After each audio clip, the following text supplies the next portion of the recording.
I found the email 3 days before our 10th anniversary.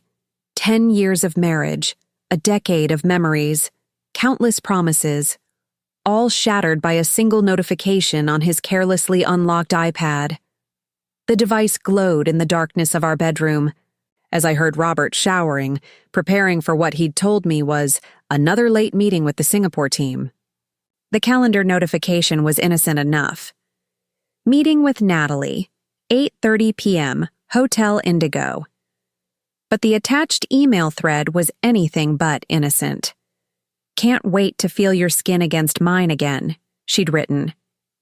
"These hotel meetings are the highlight of my week." His reply had been equally explicit, detailing exactly what he planned to do once they were alone, followed by a postscript that felt like a dagger to my heart. "Taking care of the anniversary gift this week. She still has no idea what's happening behind the scenes." I sat motionless on our California king bed, the one we'd saved for 3 months to buy when we first moved into this house. The shower continued running in our ensuite bathroom, Robert, humming that annoying 90s song he always hummed when he was looking forward to something, or someone. Before we jump back in, tell us where you're tuning in from, and if this story touches you, make sure you're subscribed, because tomorrow I've saved something extra special for you. My hands didn't shake. My breath didn't quicken. Instead, a peculiar calm settled over me as I took screenshots, forwarded the entire thread to my personal email, and returned the iPad to his nightstand exactly as I'd found it. The perfect wife, cleaning up after her husband, making sure everything was in its proper place. 10 years with Robert had taught me one invaluable lesson: never let them see you coming. The bathroom door opened in a cloud of steam, and Robert emerged with a towel around his waist, water droplets clinging to his chest hair that had started graying just last year. At 42, he still looked good, infuriatingly good, for a senior investment banker who spent most of his days behind a desk and most of his nights, apparently, with someone named Natalie.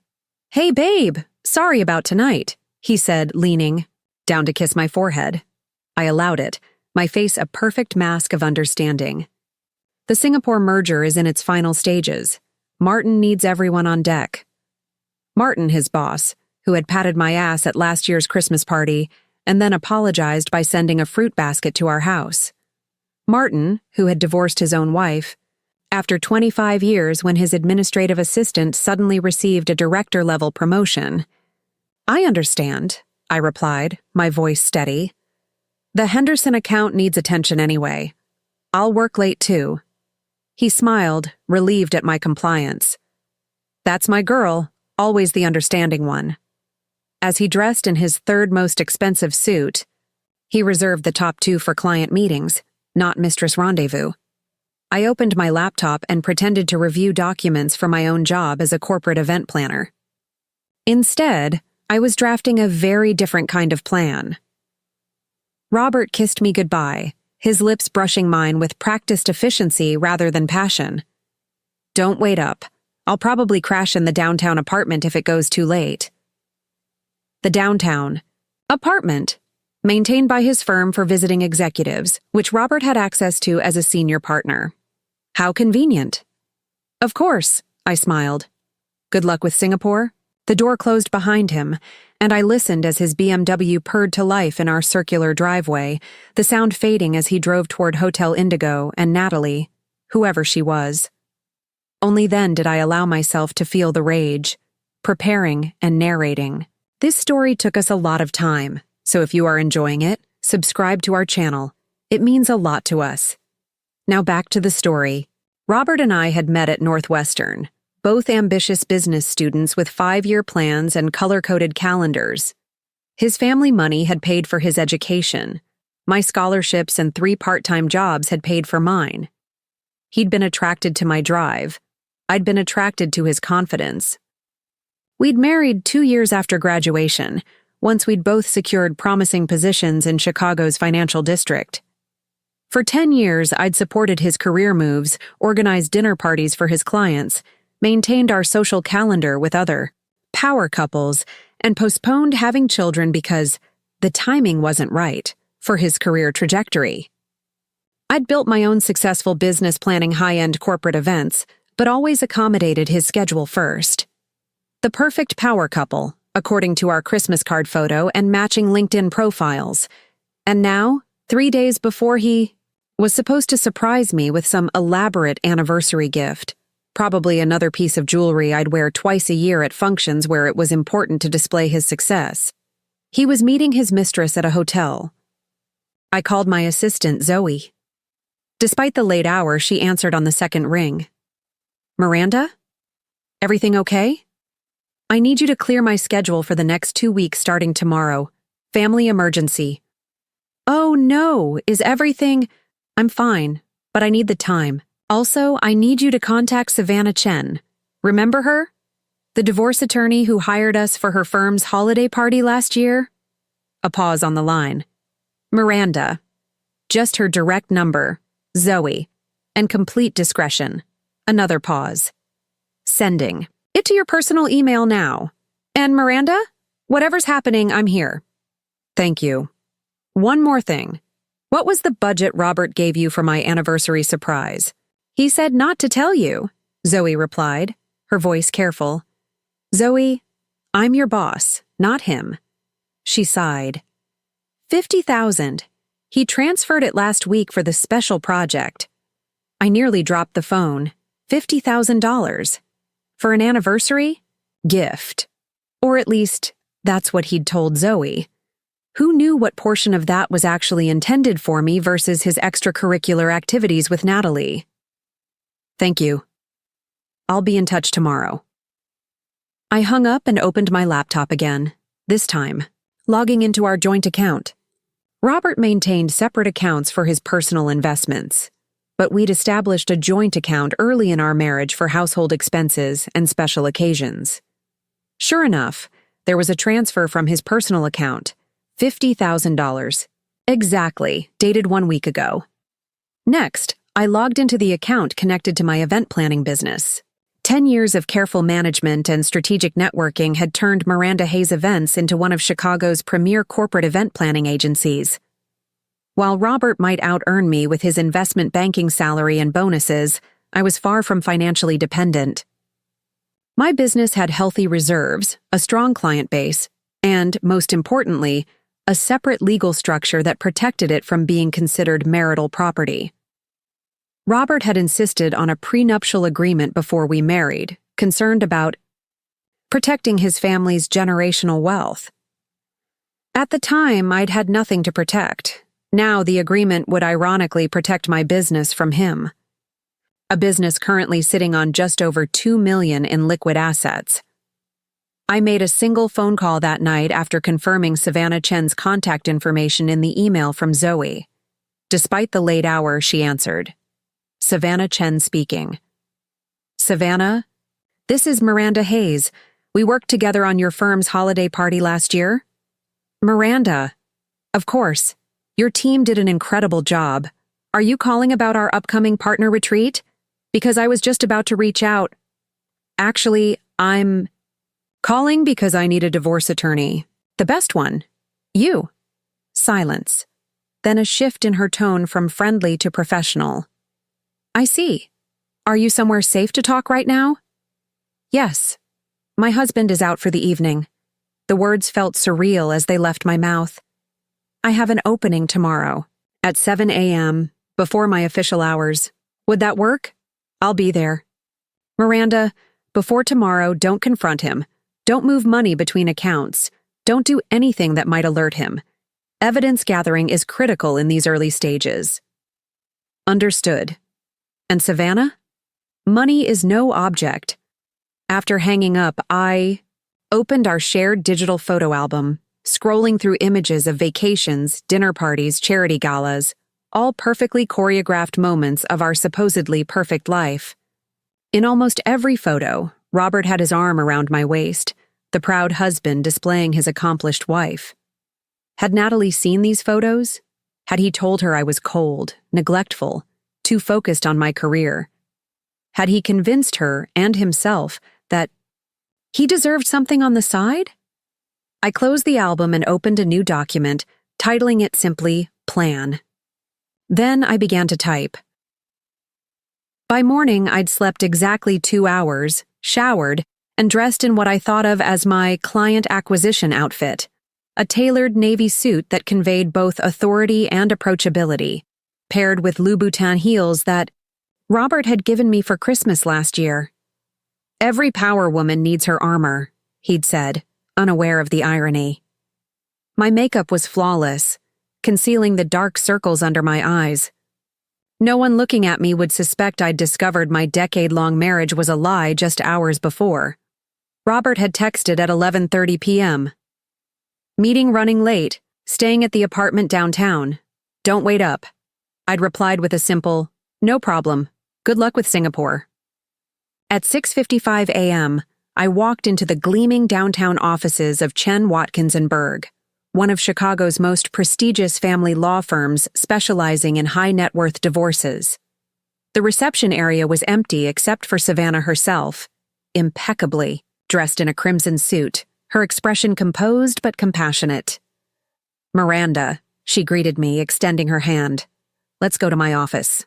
Her corner office overlooked the Chicago River, the morning sun glinting off the water and glass skyscrapers.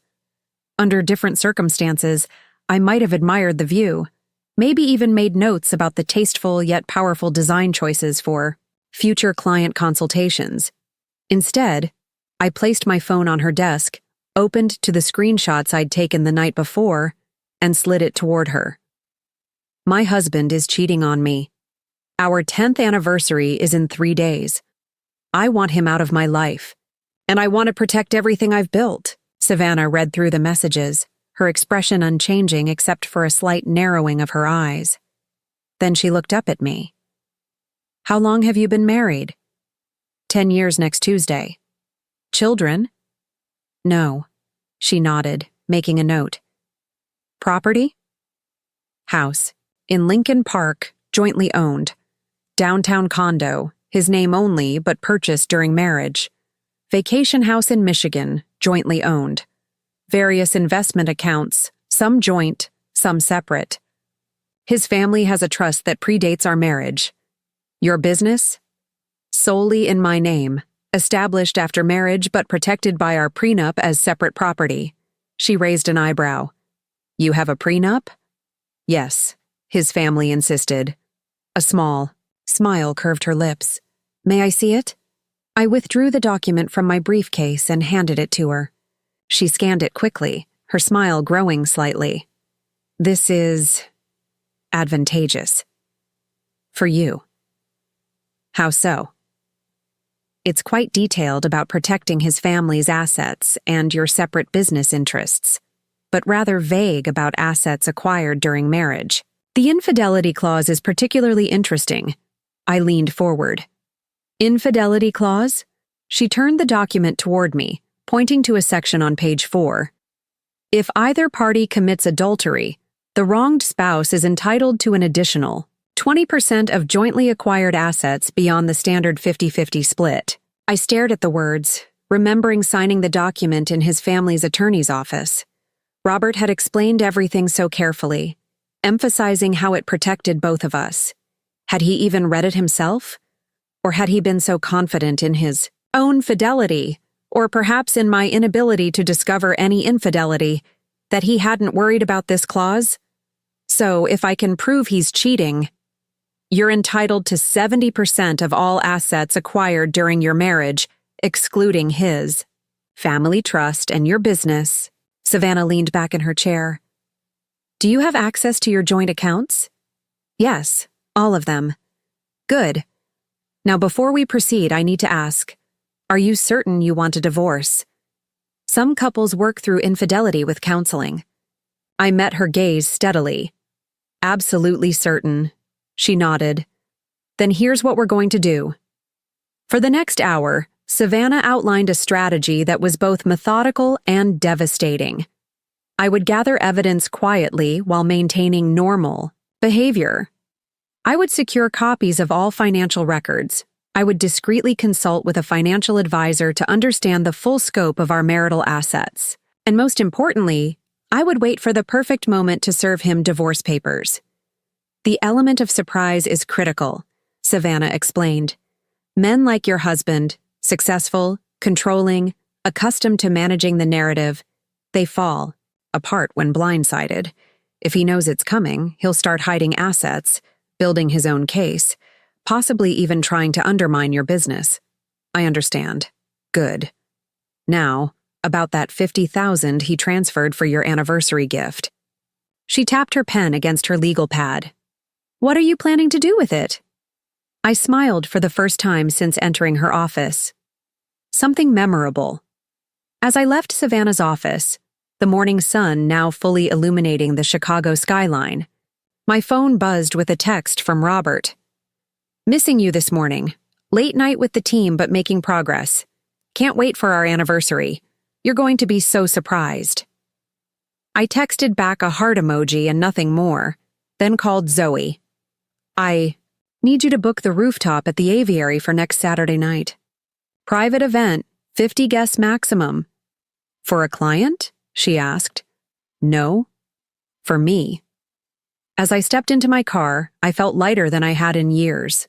The weight of perfection, of being Robert's flawless wife while he betrayed every vow we'd made, was lifting. In its place was something new, the crystalline clarity of a woman with nothing left to lose and everything to reclaim. Robert had no idea what was coming. But then again, neither had I. The next morning, Robert returned home while I was preparing breakfast, his overnight bag slung casually over his shoulder.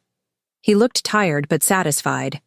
The face of a man who believed he was successfully managing 2 separate lives.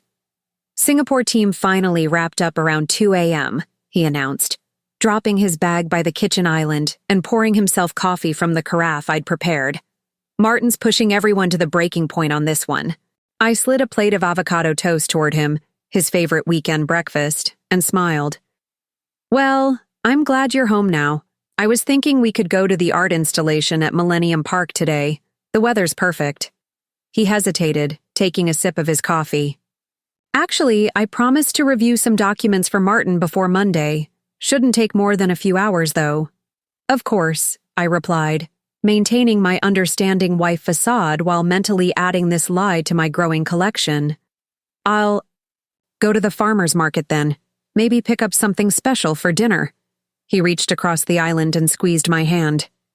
You're the best, Miranda. Seriously.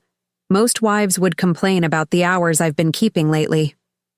Most wives weren't planning their husband's professional and personal demise while maintaining a perfect smile. I squeezed his hand back. We're partners, Robert. Your success is our success. The irony nearly made me laugh out loud.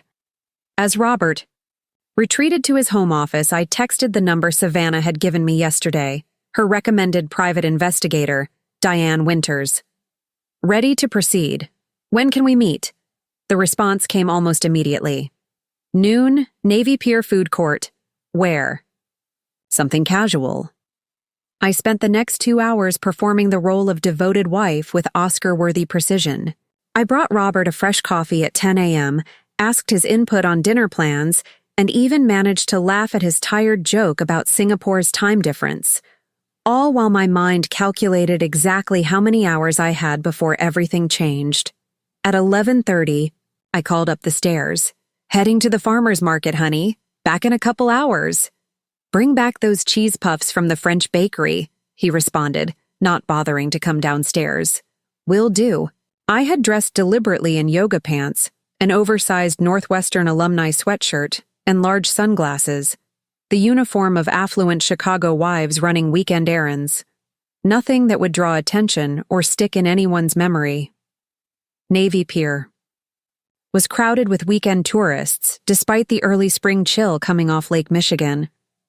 I navigated through families posing for photos and couples walking hand in hand until I reached the food court. A tall woman with silver-streaked black hair pulled into a practical ponytail sat at a corner table, nursing a coffee and observing the crowds. She didn't look up as I approached, but I knew immediately she was Diane Winters. I sat across from her without speaking. She continued people-watching for another full minute before finally turning her attention to me. Order something, she said. her voice low and gravelly. "Blend in." I purchased a lemonade from the nearest stand and returned to the table. Only then did Diane place a slim manila folder between us. "Chen briefed me," she said, pushing the folder toward me with one finger. "This is my contract. 20,000 retainer. Results guaranteed or your money back." I didn't open the folder. "What kind of results?" "Documentation of extramarital affairs, including dates, times, locations, and photographic evidence. Financial. Irregularities, if any exist.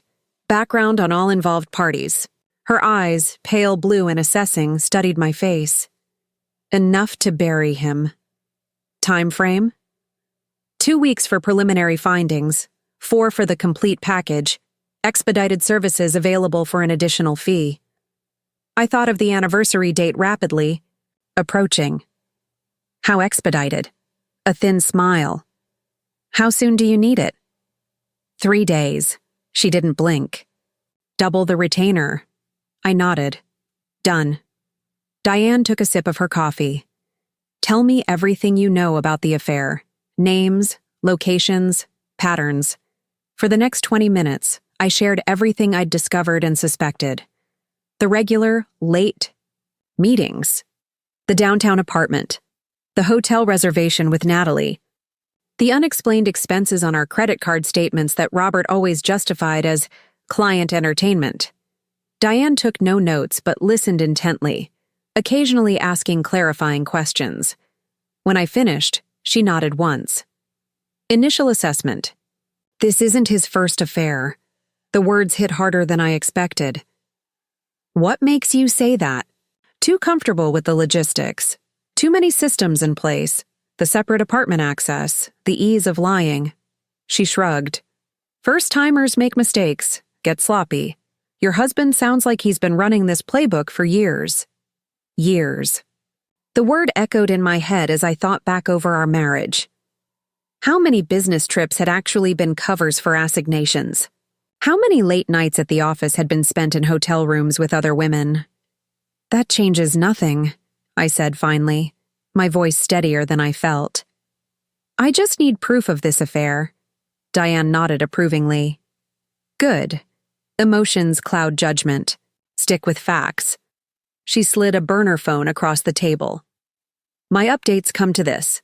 Nowhere else. No texts to your regular phone, no emails, no calls that he might overhear." I pocketed the phone. "Understood." "One more thing." Her eyes narrowed slightly. "Your husband is wealthy, connected, and has everything to lose. Men like that can become dangerous when cornered. Are you sure you want to proceed?" I thought of the email I'd read, of Robert's easy lies over breakfast, of the decade I'd spent supporting his ambitions while he betrayed mine. "I'm sure." "Then we start tonight. Go home, act normal. Wait." As I left Navy Pier, the burner phone felt like a grenade in my pocket. Powerful, dangerous, and impossible to ignore. Yet alongside the anxiety was something else, a growing sense of power. For years, Robert had maintained control of our narrative. Now I was writing a different ending. I spent the afternoon performing the role of perfect wife with renewed commitment. I returned from the farmer's market with the requested cheese puffs and fresh flowers for the dining table. I prepared Robert's favorite pasta dish for dinner. I laughed at his complaints about Martin's impossible demands and commiserated about the challenges of the Singapore merger. All while the burner phone in my pocket represented the ticking countdown to the end of our marriage. After dinner, Robert's phone chimed with a text. He checked it, frowned slightly, then began composing a response. "Everything okay?" I asked, pouring us both more wine. "Just Martin," he replied without looking up. "Needs me to review something before tomorrow's call with Singapore." Another lie. I recognized the particular frown he'd made, not annoyed, but slightly concerned, the look he got when plans changed unexpectedly. I wondered if Natalie had texted him, perhaps changing their meeting time or location. On a Saturday night? That man works you too hard. I kept my voice light, sympathetic. Robert drained his wine glass. I know, but this merger could mean partnership. A few more weeks of craziness, and then things will calm down. He stood, dropping a kiss on the top of my head. I need to go to the office for a bit. Don't wait up. The actual office, not the downtown apartment? I asked, maintaining a casual tone. He hesitated for a microsecond.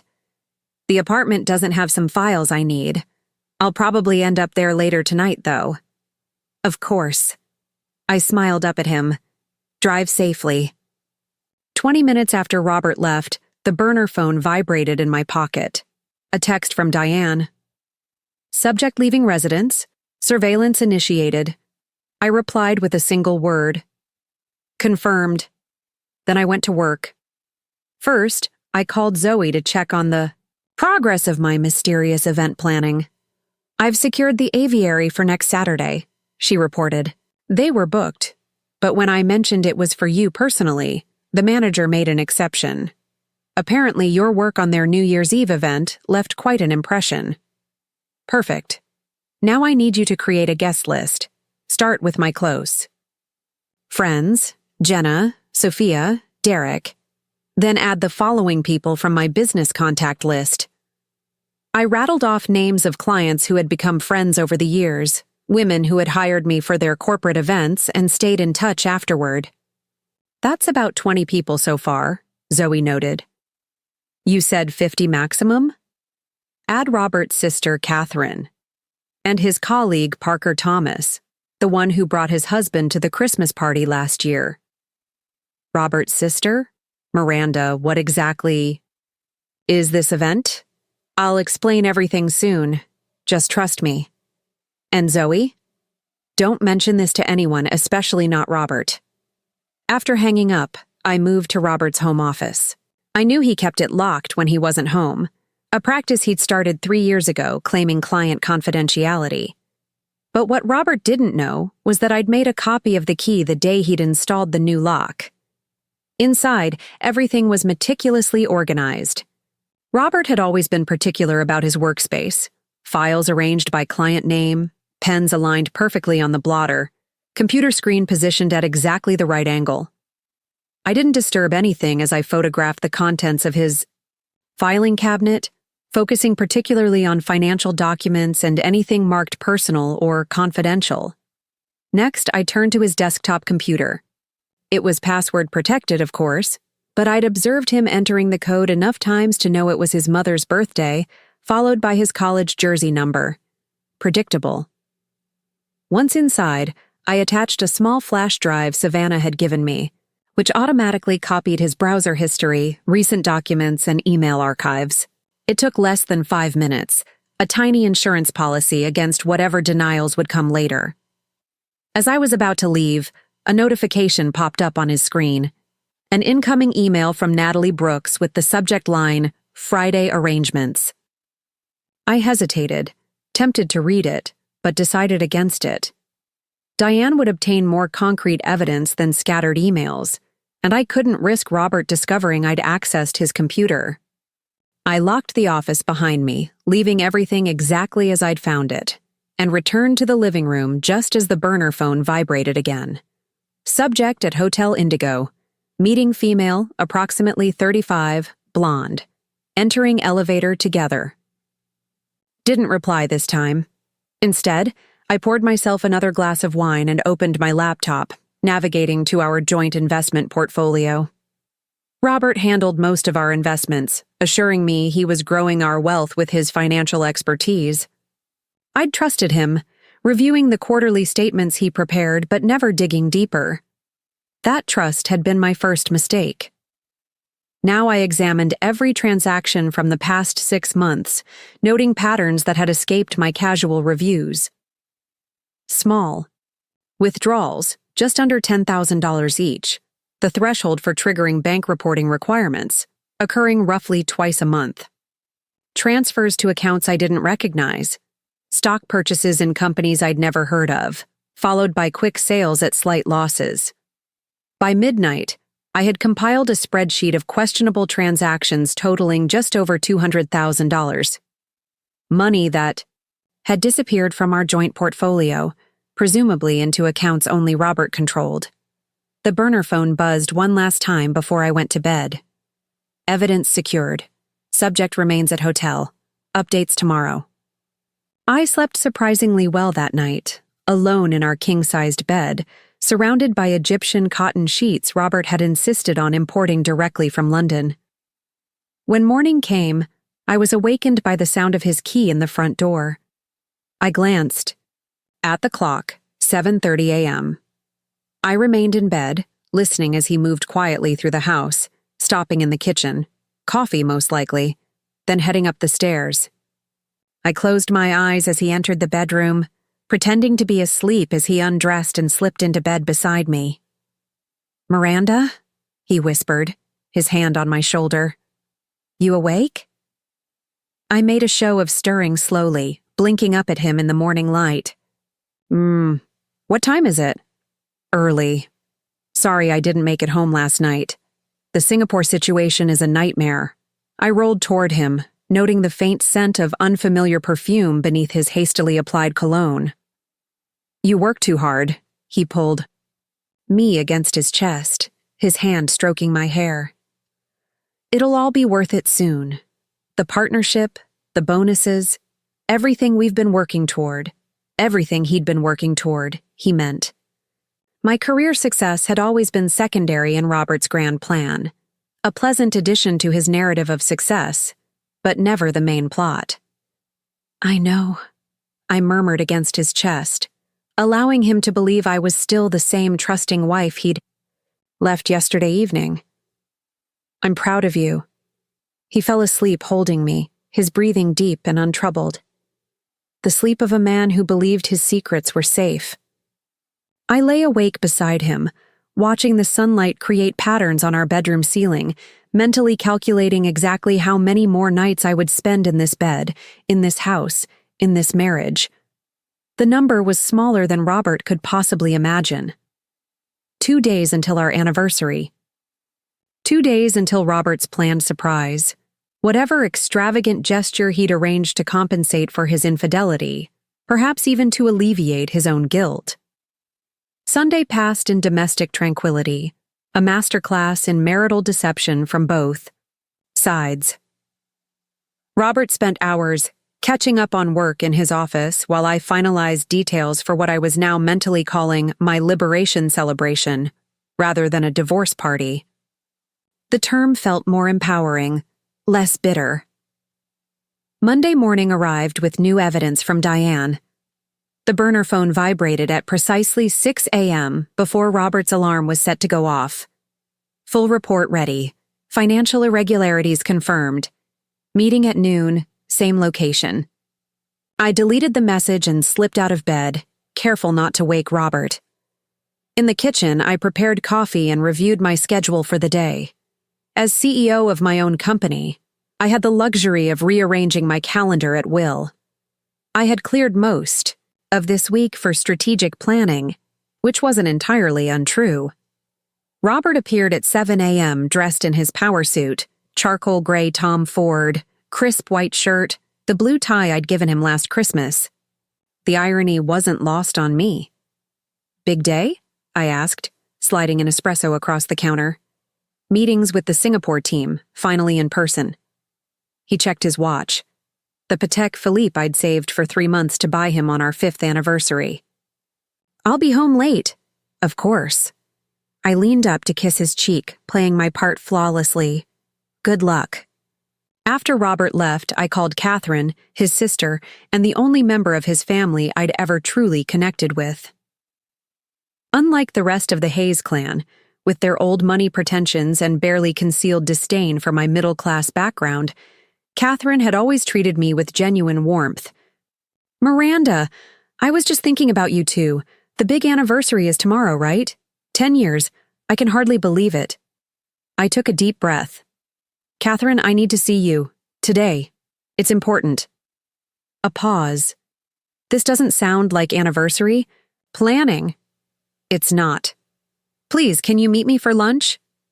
I have patience until 2, but I could do a late lunch after that. Perfect. Mariposa at 2:30? And Catherine, don't mention this to Robert. Another pause. Longer this time. I'll be there. At noon, I met Diane at Navy Pier as arranged. This time, she arrived with a leather portfolio and a USB drive. Everything's here, she said without preamble, sliding both across the table. Photographic evidence, date-stamped. Hotel receipts. Restaurant charges. A timeline going back 6 months. 6 months? That's as far as I could confirm with concrete evidence in the expedited time frame. My suspicion? It's been going on much. Longer. I opened the portfolio, steeling myself for what I'd find. The first photograph showed Robert and a slim blonde woman entering Hotel Indigo. The next captured them at dinner, his hand covering hers on the table. The third, most damning of all, showed them kissing in the hotel elevator, his hand possessively cupping her backside. Who is she? I asked, my voice surprisingly steady. Natalie Brooks, 34. Junior associate at Meridian Partners. Met your husband during last year's Chicago Finance Forum. Currently lives in Streeterville, never married, no children, a junior associate at a rival firm. The professional impropriety almost bothered me more than the personal betrayal. The financial records? I asked, closing the portfolio. On the drive, offshore account in the Caymans, about $300,000 funneled there over the past year, plus a separate apartment in her building under an LLC. He's been paying the rent since February. A separate apartment. Not just hotel meetings, but a dedicated space for their affair. My hands clenched involuntarily. The good news, Diane continued, is that the money trails are clear. Nothing particularly sophisticated about his methods. Your attorney will have a field day. Thank you, I said, placing the portfolio and drive in my bag. You'll have the rest of your payment by end of day. Diane nodded. One more thing. I took the liberty of checking his calendar. She slid a piece of paper across the table. His anniversary surprise. Thought you should know.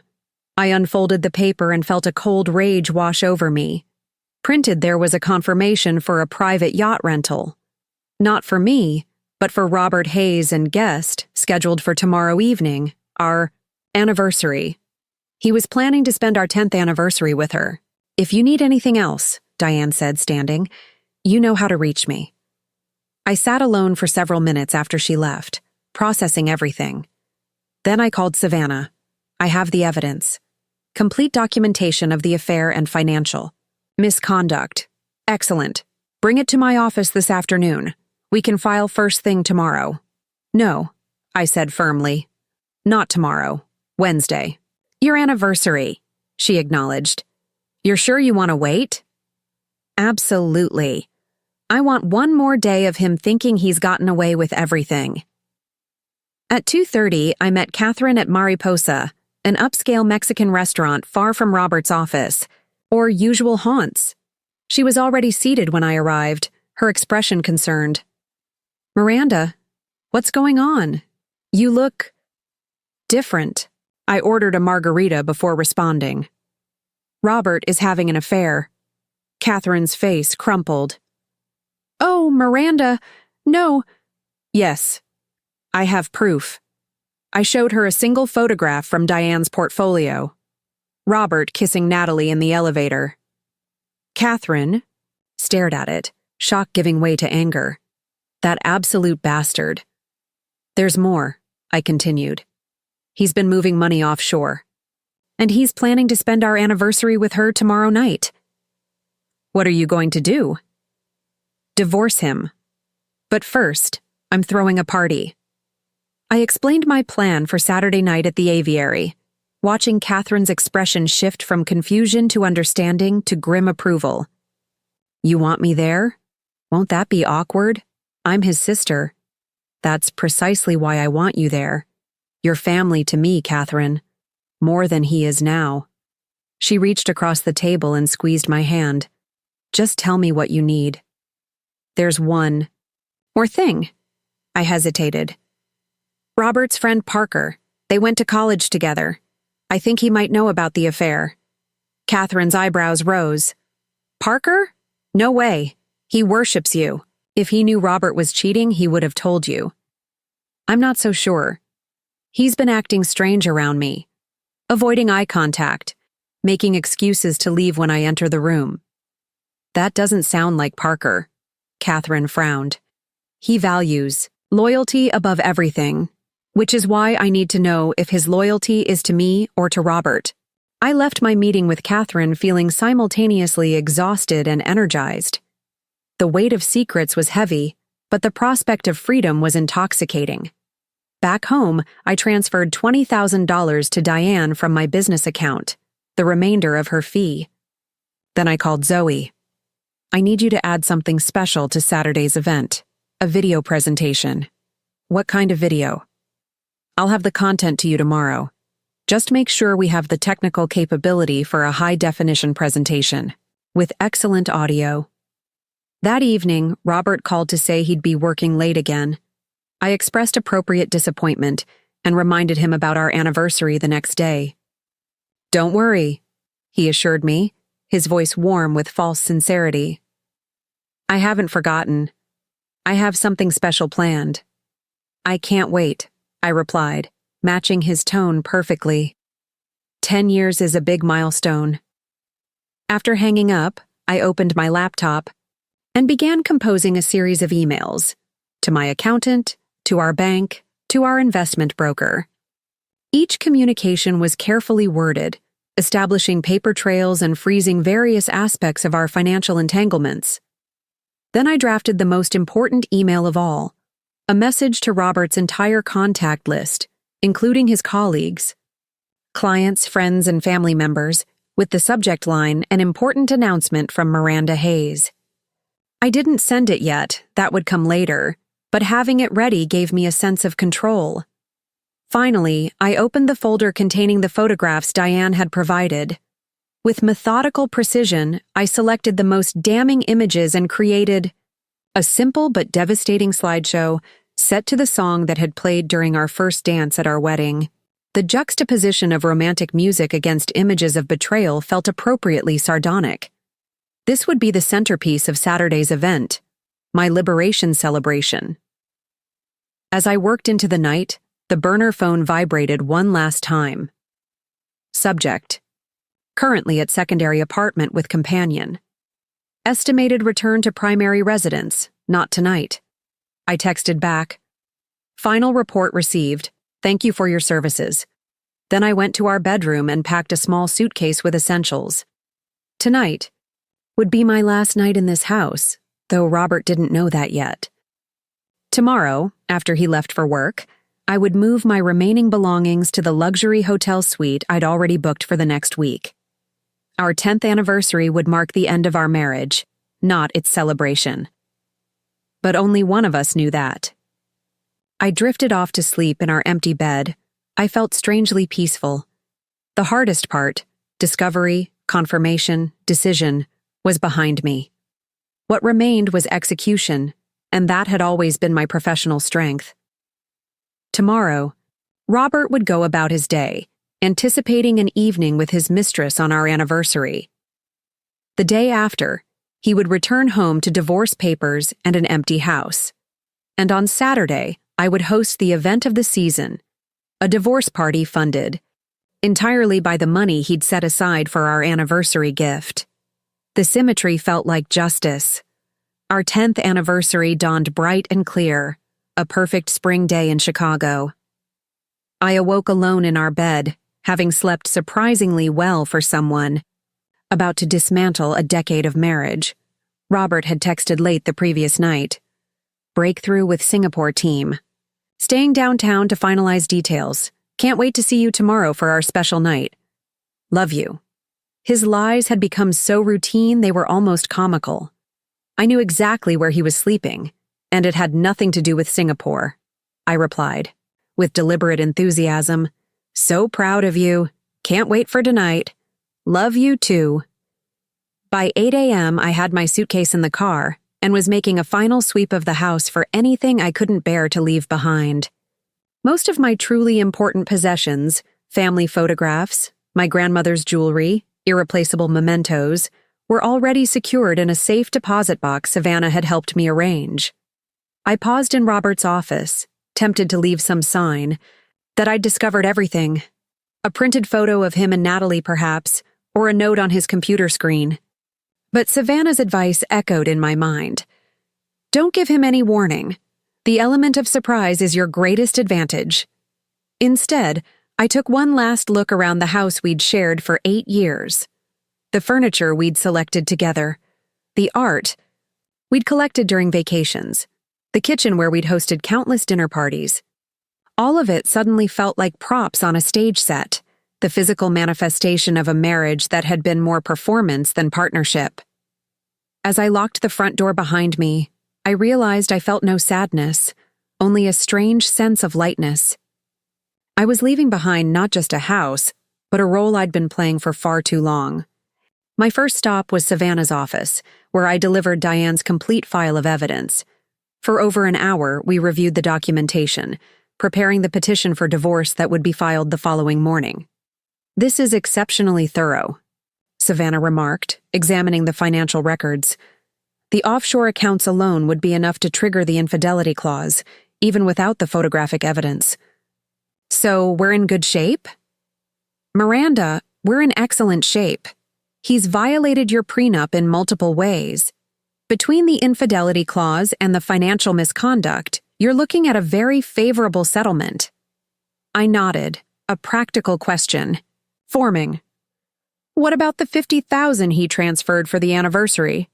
Technically, it's in our joint account. Savannah smiled.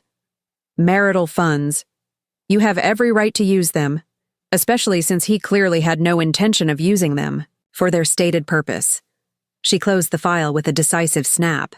Speaking of which, how are plans for your event coming along? Everything's arranged. The aviary is confirmed for Saturday night. Invitations went out yesterday. Digital only, nothing traceable. Catering, decorations, music, all set. And Robert knows nothing? Absolutely nothing. I checked my watch. Right now, he thinks he's taking Natalie on a private yacht cruise tonight while I wait at home for an anniversary surprise that will never come. Savannah's expression softened slightly. Are you certain you want to go through with the party? Many clients find the public aspect of divorce emotionally challenging. This isn't about public spectacle, I explained. It's about reclaiming my narrative.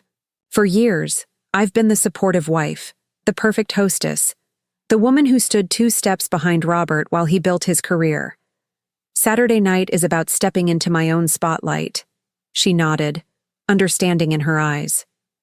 Then I look forward to my invitation. From Savannah's office, I drove to the Peninsula Hotel, where I'd booked a suite for the next week. As I checked in, my phone chimed with a text from Robert. Meeting running long. We'll pick you up at 7 for our surprise. Wear something fancy. I smiled at the predictability of his deception. He had no intention of picking me up at 7. According to his reservation, the yacht was scheduled to depart at 6:30 p.m. Just enough time for him to be well offshore with Natalie by the time I would theoretically start wondering where he was. Replied, Can't wait. Should I pack an overnight bag? His response came quickly. No need. Everything's taken care of. Of course it was, just not for me. After settling into my suite, I met with Zoe in the hotel lounge to finalize details for Saturday's event. Invitations have been accepted by 37 people so far, she reported, scrolling through her tablet. Including Catherine Hayes and Parker Thomas as you requested. The video setup is confirmed. We'll have a large screen and premium sound system. Perfect. I sipped my sparkling water, noting the time. 2 p.m. 5 hours until Robert's supposed pickup time. What about the special items I requested? Zoe's professional composure cracked slightly. The custom cake is confirmed. The, anatomically correct decoration has been challenging for the baker, but they've assured me it will be tasteful. I laughed. A genuine laugh, the first in days. As tasteful as a divorce party cake can be, I suppose. Miranda, Zoe said carefully, I've worked for you for 5 years, and I've never seen you like this. Are you sure you're okay? I considered the question seriously. I'm not okay in the conventional sense. My marriage is over. My husband has been betraying me for who knows how long. I'm about to become the subject of gossip throughout Chicago's financial district. I set down my glass. But I'm also more myself than I've been in years. So yes, in the ways that matter, I'm okay. Zoe nodded, satisfied with my answer. Then let's make this the best divorce party Chicago has ever seen. By 6 p.m., I was alone in my hotel suite, dressed in the Valentino gown Robert had always loved, a deep midnight blue that emphasized my eyes and complemented my dark hair. I'd arranged myself on the sofa with a glass of champagne and a carefully composed expression of anticipation, as if actually waiting for my husband to arrive. At 6:45, I snapped a selfie capturing the image of the devoted wife ready for her anniversary surprise. At 7:15, I took another, this time with a slightly concerned expression. At 7:30, a third, now showing visible worry. At 7:45, I called Robert. The call went directly to voicemail. Honey, it's me, I said, injecting exactly the right note of confusion and concern into my voice. It's 7:45. I'm ready for our anniversary surprise, but you're not here. Call me back, please. I texted both his personal and work phones. Robert, where are you? Getting worried. Then I called Catherine, who answered immediately, playing her role perfectly. Miranda? What's wrong? Catherine, I can't find Robert. He was supposed to pick me up at 7 for our anniversary surprise, but he's almost an hour late, and he's not answering his phone. That's strange. Have you called his office? Yes, no answer. I'm really starting to worry. I'm sure there's an explanation, Catherine soothed. Maybe his phone died, or he got caught in traffic. Maybe, I said, allowing my voice to tremble. Slightly, but it's our anniversary. He wouldn't just forget. Of course not. Listen, why don't I make some calls? I'll reach out to some of his friends, see if anyone's heard from him. Would you? Thank you, Catherine. After hanging up, I sent one more text to Robert, this time with a different tone. Robert, I'm seriously worried. If I don't hear from you in the next hour, I'm calling hospitals. Then I settled back with my champagne and waited for the performance to unfold. At 9:15, as the yacht cruise would be ending, my phone finally rang. Robert's name flashed on the screen. I counted to 3 before answering, pitching my voice high, with relief. Robert? Oh my God, where have you been? I've been so worried. Miranda, he said, his voice a masterclass in contrition. I am so sorry. There was an emergency with the Singapore deal. Complete disaster. Martin called an all-hands crisis meeting, no warning. My phone died, and I was stuck in the conference room for hours. On our anniversary? I allowed disbelief and hurt to color my tone. I know. I feel terrible. But I promise I'll make it up to you. The surprise can happen tomorrow instead. It will be even better. Tomorrow? I sniffled convincingly. Robert, this was supposed to be special. 10 years. And it will be special, I swear. Just tomorrow. Okay? I'm heading home now. Wait up for me? I'm not at home, I said, injecting confusion into my voice. You told me to be ready at 7. I've been sitting in this dress for hours. A pause. Right, of course. Where are you? The peninsula. I thought you were taking me somewhere from here. Another pause, longer this time, as he recalibrated his lie. That was supposed to be part of the surprise. Look, stay there. I'll come to you. We can have a late dinner at the hotel, start our celebration tonight. Okay, I said softly. I'll be here. After hanging up, I checked the yacht tracking app I'd installed earlier. The private vessel Robert had chartered was indeed returning. To dock. Right on schedule. I wondered if Natalie had enjoyed her anniversary cruise. Within the hour, Robert would arrive at the peninsula, expecting to find his gullible wife waiting for comfort and reassurance. Instead, he would find an empty hotel lobby and a confused concierge with no record of a Miranda Hayes staying at the property. Let him panic. Let him call and text with no response. Let him experience a fraction of the anxiety his betrayal had caused me. Tomorrow, when he returned home, expecting to salvage his deception, he would find divorce papers waiting. And 3 days later, I would host a celebration of my freedom, paid for with the very money he'd set aside to maintain his elaborate lies. As I changed out of the Valentino gown into comfortable pajamas, I realized I was smiling. Not the practiced smile of Robert's perfect wife, but something more genuine. The smile of a woman who had finally stopped playing a role and started writing her own story.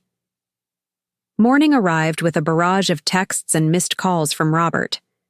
27 attempts to reach me since I'd silenced my phone the night before. The messages progressed from confusion to concern to anger. 32 p.m. Miranda, I'm at the peninsula. Where are you? 10:45 p.m. Called the front desk. They have no record of you. What's going on? 11:15 p.m. This isn't funny. Call me. 12:03 a.m. Seriously worried. Where are you? 1:17 a.m. I've called everyone we know. No one has heard from you. 2:25 a.m. At home now. You're not here either. All your toiletries are gone. Call me. 3:40 a.m. What the hell is happening? 5:12 a.m. Whatever I did, we can fix this. Just tell me where you are. 6:58 a.m. Miranda, I'm begging you. Let me know you're safe. The last one, sent just 20 minutes ago, was more threatening. If I don't hear from you by noon, I'm filing a missing person report. I smiled at the hollow threat. Robert would never involve the police, not when his own activities wouldn't withstand scrutiny. I forwarded the entire thread to Savannah with a simple message. Proceeding as planned? Her response was immediate. Absolutely. Petition ready to file. Process server standing by.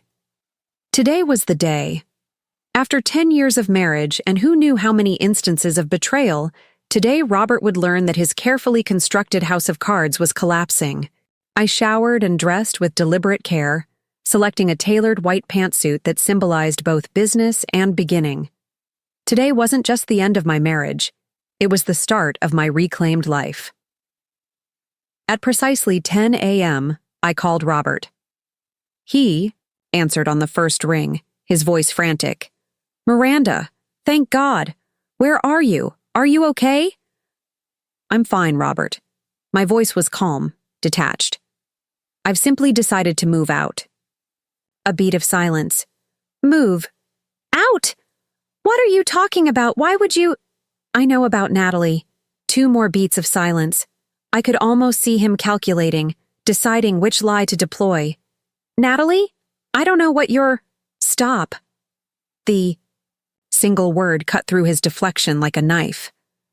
I know everything. The affair, the offshore accounts, the separate apartment. Your plans to spend our anniversary with her on a yacht while I sat at home waiting for a surprise that would never come. His breathing changed, becoming shallow and quick. Miranda, I can explain. I'm sure you can. You're very good at explanations, Robert. Very good at crafting narratives that benefit you while leaving collateral damage in your wake. Please, he said, his voice dropping to a whisper. Just tell me where you are. We can talk about this. There's nothing to talk about. My attorney will be filing divorce papers this morning. You should be served by noon. Your attorney? His voice rose an octave. You've already involved lawyers? Without even giving me a chance to explain? I've given you 10 years of chances, Robert. 10 years of trusting you, supporting you, building a life with you. And how many of those years? Have you been unfaithful? Silence again. That's what I thought. I continued. Don't bother going to the office today. Go home and wait for the papers. Read them carefully, especially the part about the infidelity clause in our prenup. Infidelity clause? His voice was suddenly hoarse. What infidelity clause? I allowed, myself a small, satisfied smile. The one that entitles me to 70% of our marital assets if you commit adultery. The one your family's attorney insisted on including, ironically enough. That's impossible, he sputtered. I would have known. Would you? Did you even read the prenup before signing it? Or did you just assume it would protect you and penalize me? His silence was answer enough. Goodbye, Robert. Wait! The panic in his voice was almost gratifying. Miranda, please. I made a mistake. A terrible mistake. But 10 years. You can't just throw away 10 years without giving me a chance to make this right. I'm not throwing away anything, I replied calmly. I'm simply acknowledging what you already discarded. Our marriage has been over for a long time. I just didn't know it until now. One conversation, he pleaded. That's all I'm asking. Meet me somewhere, anywhere, before lawyers and papers make everything worse. I considered his request, weighing it against Savannah's advice to maintain distance. But there was a certain appeal to seeing his face when he realized how completely he'd lost control of the situation. Fine. One conversation. The Oak Room at the Drake Hotel. Noon. I'll be there, he promised, relief evident in his voice. Thank you, Miranda. I ended the call and immediately texted Savannah. Change of plans. Meeting Robert at the Drake at noon. Delay service until after. Her response was cautious. Risky. He'll try to manipulate you. I know, I replied, but I want to see his face when he realizes it's over. The Drake Hotel was neutral territory, central, public, and suitably formal for what would essentially be a business meeting to dissolve our partnership. I arrived 15 minutes early, selecting a table in the corner of the Oak Room that offered both privacy and a clear line to the exit. Robert arrived at exactly noon, looking haggard in yesterday's suit, his normally perfect hair uncombed, dark circles under his eyes. He'd clearly spent the night searching for me rather than sleeping. Good. He rushed to the table, reaching for my hands. I withdrew them smoothly, gesturing to the chair across from me. Sit down, Robert. The authority in my voice seemed to startle him. For perhaps the first time in our relationship, he complied without question. Miranda, he began, his voice low and urgent. I know I've hurt you terribly. I've made the worst mistake of my life. But please believe me when I say Natalie meant nothing. It was just physical. A stupid, meaningless fling. A fling? I repeated flatly. Is that what you call a 6-month affair with a separate apartment? He blanched. How did you? I hired a private investigator. Very thorough. Excellent photographic evidence. He closed his eyes briefly, composing himself. When he opened them, his expression had shifted to the one he used to close difficult business deals. Earnest, slightly vulnerable, but ultimately confident. I won't insult you by denying it. Yes, I've been seeing Natalie. Yes, it was wrong. Unforgivably wrong. But Miranda, what we have, 10 years of building a life together, that's real. That matters. Does it? Because from where I'm sitting, it seems like our marriage has been a convenient cover for you, the perfect wife at home, the exciting mistress on the side. That's not fair, he protested. What we have is special.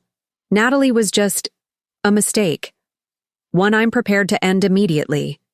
I leaned forward. You were with her last night, Robert. On a yacht, on our anniversary. His face crumpled. How can you possibly know that? Like I said, very thorough investigator. I picked up my water glass, studying him over the rim. Tell me, was that the plan all along? To take her on the cruise you booked with our anniversary budget, then manufacture some work emergency to explain your absence to me? Robert's silence was damning. That's what I thought. I set down my glass precisely on its coaster. You know what's interesting? Even now, when you're caught, when there's photographic evidence and financial records proving your betrayal, your instinct is still to lie, to minimize, to rewrite the narrative. I'm trying to save our marriage, he insisted. Doesn't that count for something? You're trying to save your reputation and your finances, I corrected. The prenup's infidelity clause has you terrified. This isn't about money? Isn't it? Then explain the offshore accounts. Explain the $300,000 you've been funneling away from our joint portfolio. He paled further. That's for investments, opportunities that came up quickly. I was going to tell you more lies. I sighed, suddenly tired of the performance. This conversation is pointless, Robert. Not because I can't forgive betrayal, though I can't, but because you're still lying. Even now, faced with incontrovertible evidence, you're creating fiction, rather than owning your choices. What do you want from me? Desperation tinged his voice. Nothing. Not anymore. I stood, gathering my purse. The papers will be waiting at the house. My attorney's contact information is included. Direct all future communication through her. He reached for my wrist, grabbing it with enough force to make me wince. You can't do this. You can't just walk away from 10 years. I looked pointedly at his hand until he released me. I'm not walking away from anything, Robert. I'm walking toward a life without deception. Without constantly questioning what's real and what's carefully crafted fiction. Miranda, please. Goodbye, Robert. As I walked away, he called after me, his voice carrying across the now silent restaurant. This isn't over. You think you can humiliate me? Destroy everything we've built? I'll fight this every step of the way. I didn't turn around. He wanted a scene, wanted to provoke me into matching his emotional outburst. But that wasn't my style. Never had been. Outside, I texted Savannah. Meeting over. He knows everything. Proceed with service. Her response was immediate. Process server already waiting at your house. How did he take it? Predictably, I replied. Denied, minimized, then threatened. Make sure our security measures are in place. Already done. Your home and office have additional surveillance. Hotel security has been notified not to allow him access to your suite. I slipped my phone back into my purse and walked the few blocks to the Chicago River, finding a quiet bench overlooking the water. For the first time in days, I allowed myself a moment of genuine emotion. I had loved Robert. Once. Truly loved him. Believed in our partnership, our shared dreams, our future together. At what point had that become a performance for him rather than a commitment? My phone buzzed with a text from Catherine. Just heard from Robert. He's distraught. Are you okay? I'm fine, I replied. Just left him at the Drake. He didn't take it well. No surprise there. Robert has never handled losing control gracefully. Do you need company? I considered her offer. Not yet, but thank you for everything. That's what family is for, she texted back. The real kind, not the kind that betrays you. I smiled at her loyalty, then checked the time. Just past 1 p.m. By now, Robert would be returning home to find a process server waiting with divorce papers. By tonight, he would have contacted his own attorney, perhaps beginning to grasp the full legal and financial implications of his choices. And in less than 72 hours, I would be hosting a celebration of my liberation while he dealt with the wreckage of his carefully constructed double life. I took a deep breath of spring air, surprisingly clear by Chicago standards, and felt something unfamiliar. Peace. Not happiness, not yet. But the quiet certainty that I was reclaiming my life, one deliberate step at a time. The next morning, I awoke to a torrent of texts and voicemails, not just from Robert, whose messages had grown increasingly angry, but from mutual friends and acquaintances. Apparently, news of our impending divorce was spreading rapidly through our social circle. Call me ASAP. Robert's telling everyone you're having a breakdown. Are you okay?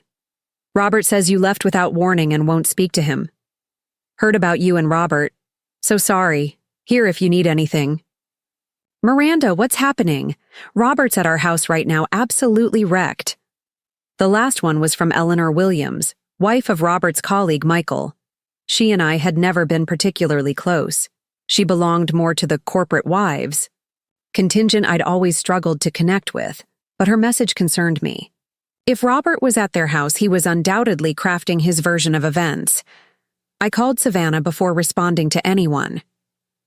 We need to control the narrative, I said without preamble. Robert's already making the rounds, spinning this to make me look unstable. Classic move, Savannah replied, unsurprised. He's been served, by the way. Signed for the papers but refused to read them in front of the server. His attorney called me an hour ago. Gerald Hoffman. I grimaced. Hoffman was known for aggressive, often ugly divorce proceedings. That's not a good sign. It's exactly what I expected, Savannah countered. Men like Robert hire men like Hoffman when they're angry and want to intimidate. It won't work. She paused. But we do need to address the narrative issue. What are you thinking? I need to make a strategic appearance, somewhere public, where I'll be seen by the right people, looking perfectly put together and rational, not having a breakdown. Good. Thinking. And for the record, we included a non-disparagement clause in the divorce petition. If he continues spreading rumors, there will be financial consequences. After hanging up, I texted Catherine. Robert's at the Williams house, apparently wrecked. Any intel? Her response was quick. On it. Michael works with Parker. I'll get the real story. Next, I called Zoe to ensure the divorce party planning continued uninterrupted, despite the social media storm brewing. Everything's on track, she assured me. The aviary is confirmed, catering finalized. We're at 43 confirmed guests. The custom cake is spectacular. And the video presentation? Ready to go. We've tested the system twice. Perfect audio and visual quality. Good. One change. I want to add a personal address. Nothing long, just a few minutes at the beginning of the evening. Of course, I'll adjust the timeline. Zoe hesitated. Miranda, there's something you should know.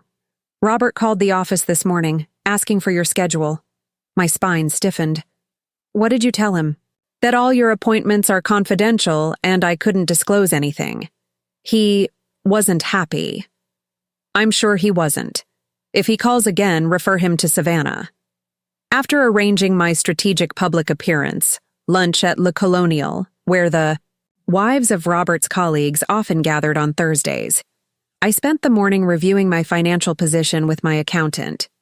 Between my business assets, which were protected by the prenup, and my likely share of our marital property under the infidelity clause, I would emerge from the divorce more than financially secure. Your business valuation came in higher than expected, my accountant noted. Miranda Hayes Events is now worth approximately $3.2 million, impressive growth over the past 2 years. I allowed myself a small moment of pride. While Robert had been cultivating his affair, I'd been doubling my company's value through strategic partnerships and exclusive client relationships. What about the joint investment portfolio?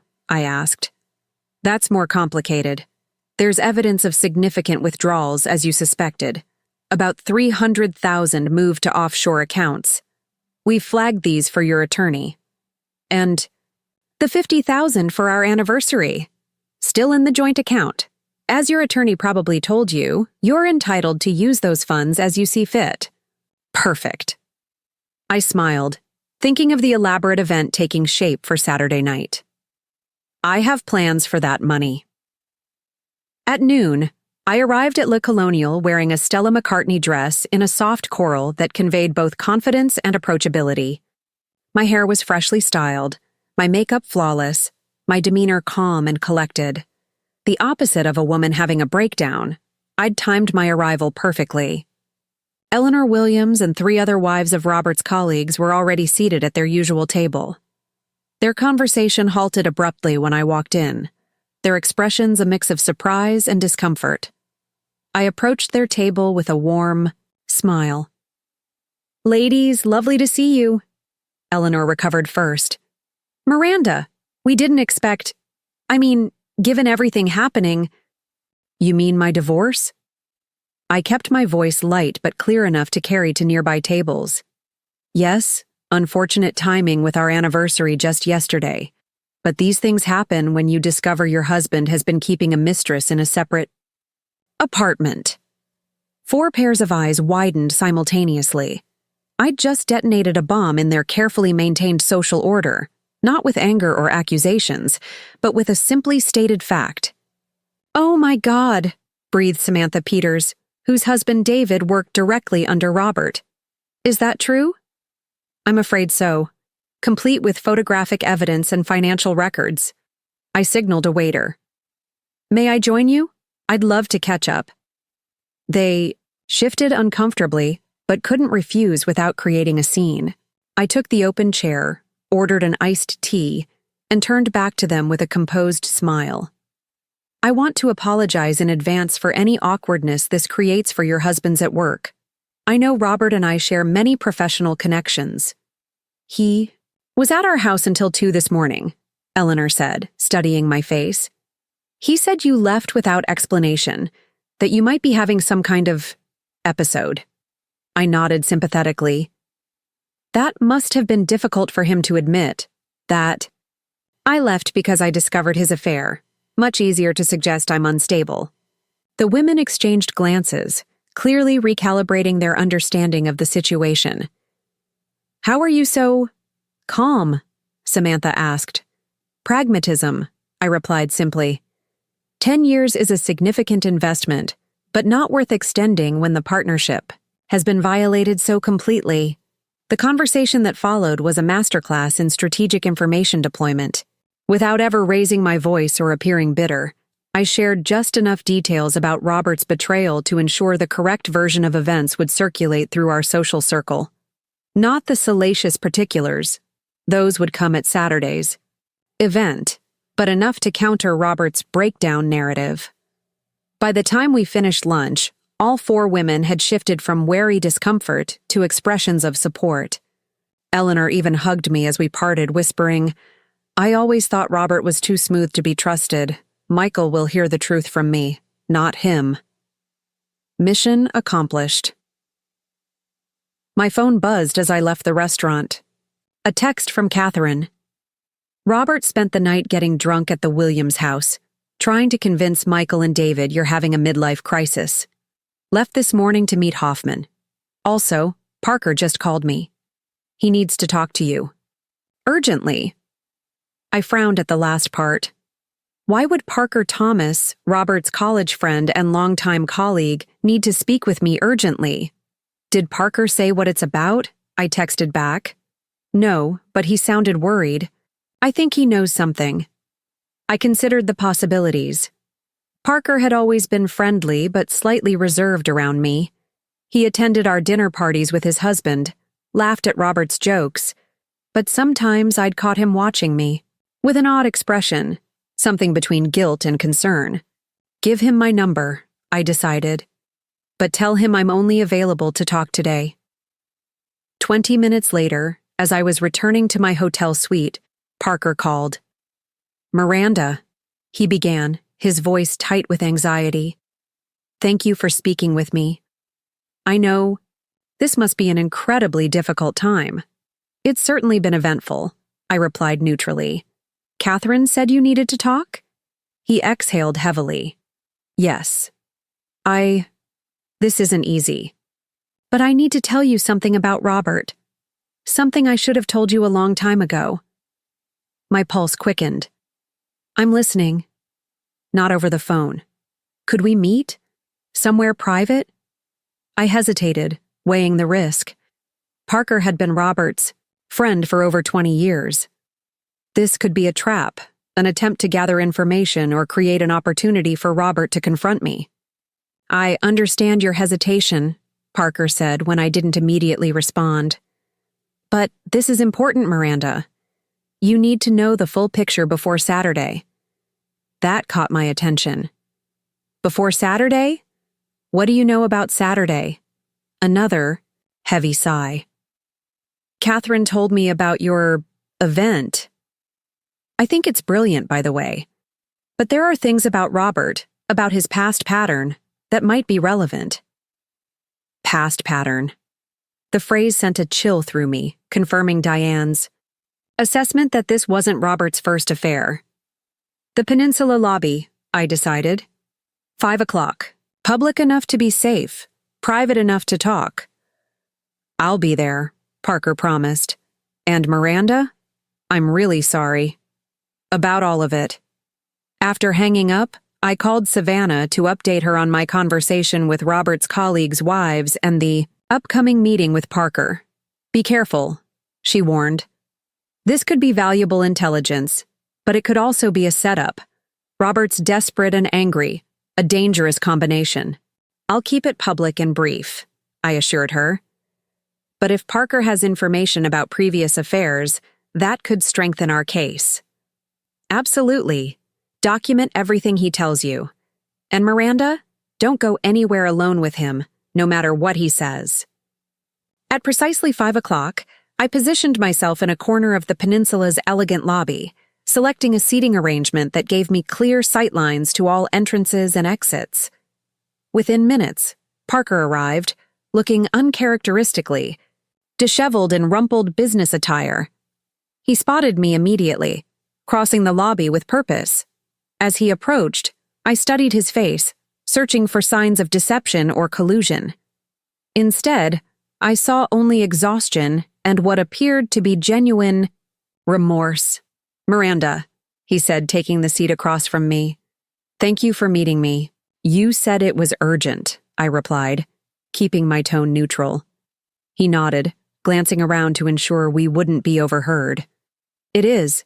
I need to tell you about Natalie, and about Claire, and Jessica. I felt a cold weight settle in my stomach.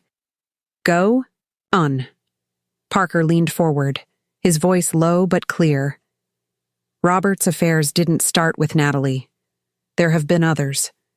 Many others. And I've helped him hide them from you. The elegant ambiance of the Peninsula lobby faded away as Parker's words. Registered, many others. And I've helped him hide them. I maintained my composure, though my fingers tightened imperceptibly around my water glass. Explain. Parker rubbed his temples, the gesture of a man carrying a burden he was eager to shed. It started about 3 years into your marriage, a client relations executive at Morgan Stanley. That lasted 6 months. Claire? I prompted, remembering the name he'd mentioned. Claire came later, about 4 years ago. She worked at the country club. That was almost a year. He wouldn't meet my eyes. Jessica was last year, a flight attendant he met on his trips to New York. Each name felt like a separate betrayal, a confirmation that the marriage I thought I'd been nurturing had been a fiction far longer than I'd imagined. And Natalie? My voice remained steady. 6 months, like Diane told you. But she's different. Robert's invested in her. Emotionally, I mean. The others were just physical. I arched an eyebrow. Is that supposed to make me feel better? No. Parker looked genuinely remorseful. Nothing could make this better. That's why I'm here. Why now, Parker? You've known about his infidelities for years. Why come forward the day after I file for divorce? He shifted uncomfortably. Guilt, partly, but also... He hesitated. Also what? Robert's planning something. He met with Hoffman this morning, and afterward he called me, ranting about how he'd destroy you before letting you take his money. He mentioned your business specifically. A chill ran through me despite the lobby's warm temperature. Destroy? Me how? I don't know exactly, but I've seen Robert angry before and it's never pretty. He can't stand losing, especially not to someone he underestimated. That rang true. Robert's competitive nature had always been evident. even in trivial matters like board games or tennis matches. In business, he was known for aggressive tactics when deals didn't go his way. Why are you telling me this? You've been his friend for 20 years. Parker looked down at his hands. Mark, my husband, he's been telling me for years that my loyalty to Robert was misplaced. That covering for his affairs made me complicit. He sighed deeply. When I heard what you were planning for Saturday, something clicked. Mark was right. I've been protecting the wrong person. I studied him carefully, searching for signs of deception. What exactly did Robert say about my business? That you'd built it using his connections. That without him, you'd never have landed the major clients that made it successful. Parker grimaced. He's planning to contact your biggest clients, tell them you're unstable, unreliable. Despite myself, I laughed. That's his plan? To badmouth me to my clients. Clients who chose me because of my reliability and attention to detail? Parker looked surprised at my reaction. You're not worried? About my professional reputation? No. I built my business through excellent service and results, not through Robert's connections. I leaned forward. But I am concerned about what else he might attempt. Anything more specific than vague threats? Parker hesitated again. He mentioned something about financial irregularities at your company, said if you pushed him on the divorce terms, he'd make sure the IRS took a very close look at your books. Now that was concerning. Not because there were any irregularities, my accounting was meticulous, but because even baseless accusations could trigger audits and investigations that would damage client confidence. Is that all? For now. But Miranda, I've known Robert since college. When he feels cornered, he fights dirty. Parker reached into his jacket and withdrew a flash drive. This has everything. Dates, locations, messages between Robert and me, about the arrangements, even some photos he sent me, stupidly enough. I took the drive, tucking it into my purse. Why should I trust this? Or you? You shouldn't, he admitted. I've been a terrible friend to you for years, but I'm trying to make it right. He stood to leave, then hesitated. One more thing. Robert doesn't know about Saturday yet. But Hoffman has someone watching you. They followed you to La Colonial earlier. That was unsettling news. Thank you for the warning. After Parker left, I remained in the lobby, processing what I'd learned. The scope of Robert's betrayal was far greater than I'd imagined. Not one affair, but a pattern of infidelity stretching back nearly our entire marriage. And now he was plotting some form of retaliation. I called Savannah immediately, arranging to meet her at her office within the hour. On the drive over, I made 2 more calls. The first to my company's accountant, instructing him to prepare for a potential IRS inquiry and to conduct a comprehensive review of all financial records as a preemptive measure. The second call was to Catherine. Parker just left, I told her. Apparently, your brother has been a serial cheater throughout our entire marriage. I wish I could say I'm surprised, she replied, her voice tight with anger. Our father was the same way. Mother just looked the other way. Well, I won't be looking the other way, and now Robert's threatening to come after my business. I explained what Parker had shared. That sounds like Robert, Catherine agreed. He can't stand losing control of the narrative. I need a favor, I said. A big one. Anything. I need you to get close to Robert. Pretend you're sympathetic to his side. See what else he's planning. Catherine didn't hesitate. Consider it done. I'll call him tonight. Play the concerned sister. He always confides in me when he thinks I'm on his side. By the time I reached Savannah's office, it was past 7, but she was waiting, looking, as fresh and composed as she had that morning. Tell me everything, she said as soon as I sat down. I recounted my conversation with Parker in detail, including Robert's history of affairs and his apparent plans for retaliation. Then I placed the flash drive on her desk. Evidence, I explained. If Parker is telling the truth. Savannah connected the drive to her computer, and we spent the next hour reviewing its contents. It was exactly as Parker had described. Text, messages, emails, even phone records documenting Robert's multiple affairs and Parker's role in facilitating them.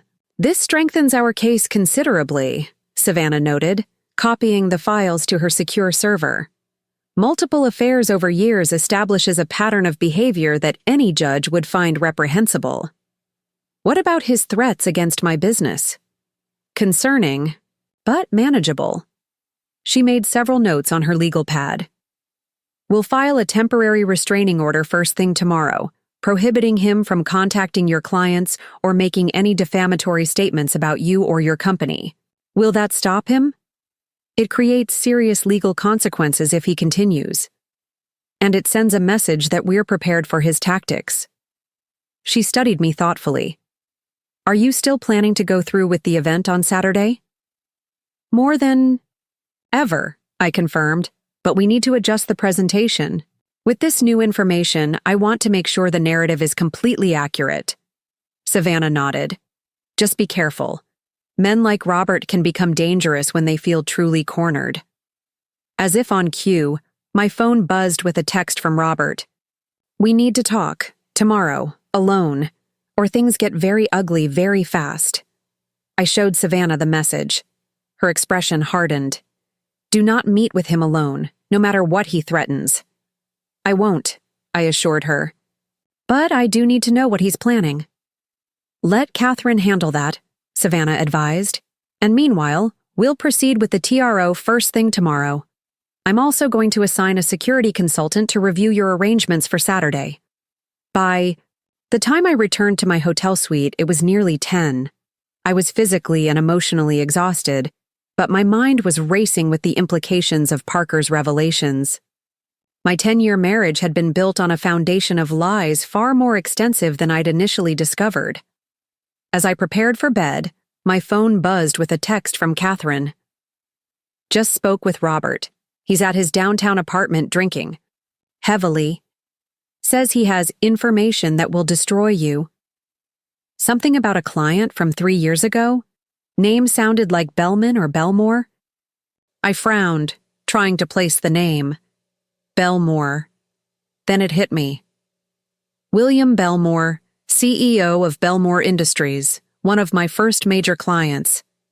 The event had been flawless, but Belmore himself had been problematic, making inappropriate advances toward me at the after-party, which I'd firmly rebuffed. Did he say what kind of information? I texted back. No, just that it would ruin your professional reputation. He's meeting Hoffman again tomorrow morning. This was potentially serious. What could Robert possibly have on my interaction with Belmore? I had handled the situation professionally and discreetly, never even mentioning it to Robert. I called Zoe despite the late hour. I need everything we have on the Belmore Industries event from 3 years ago. All communications, contracts, post-event reports, everything. That's quite a request at 10 p.m., Zoe replied, sounding understandably confused. Can I ask why? Robert's threatening to use something from that event against me. I need to know what he might have. I see. Zoe's tone shifted from confused to determined. I'll pull the files tonight and have them to you first thing tomorrow. Thank you. And Zoe? Be careful with your communications. Robert may be monitoring, more than we realize. After hanging up, I sent a final text to Savannah, updating her on this new development. Her response was immediate. Don't panic. Whatever he thinks he has, we'll counter it. Focus on tomorrow's TRO and finalizing Saturday's arrangements. I tried to follow her advice, forcing myself to go through my normal nighttime routine despite the anxiety building in my chest.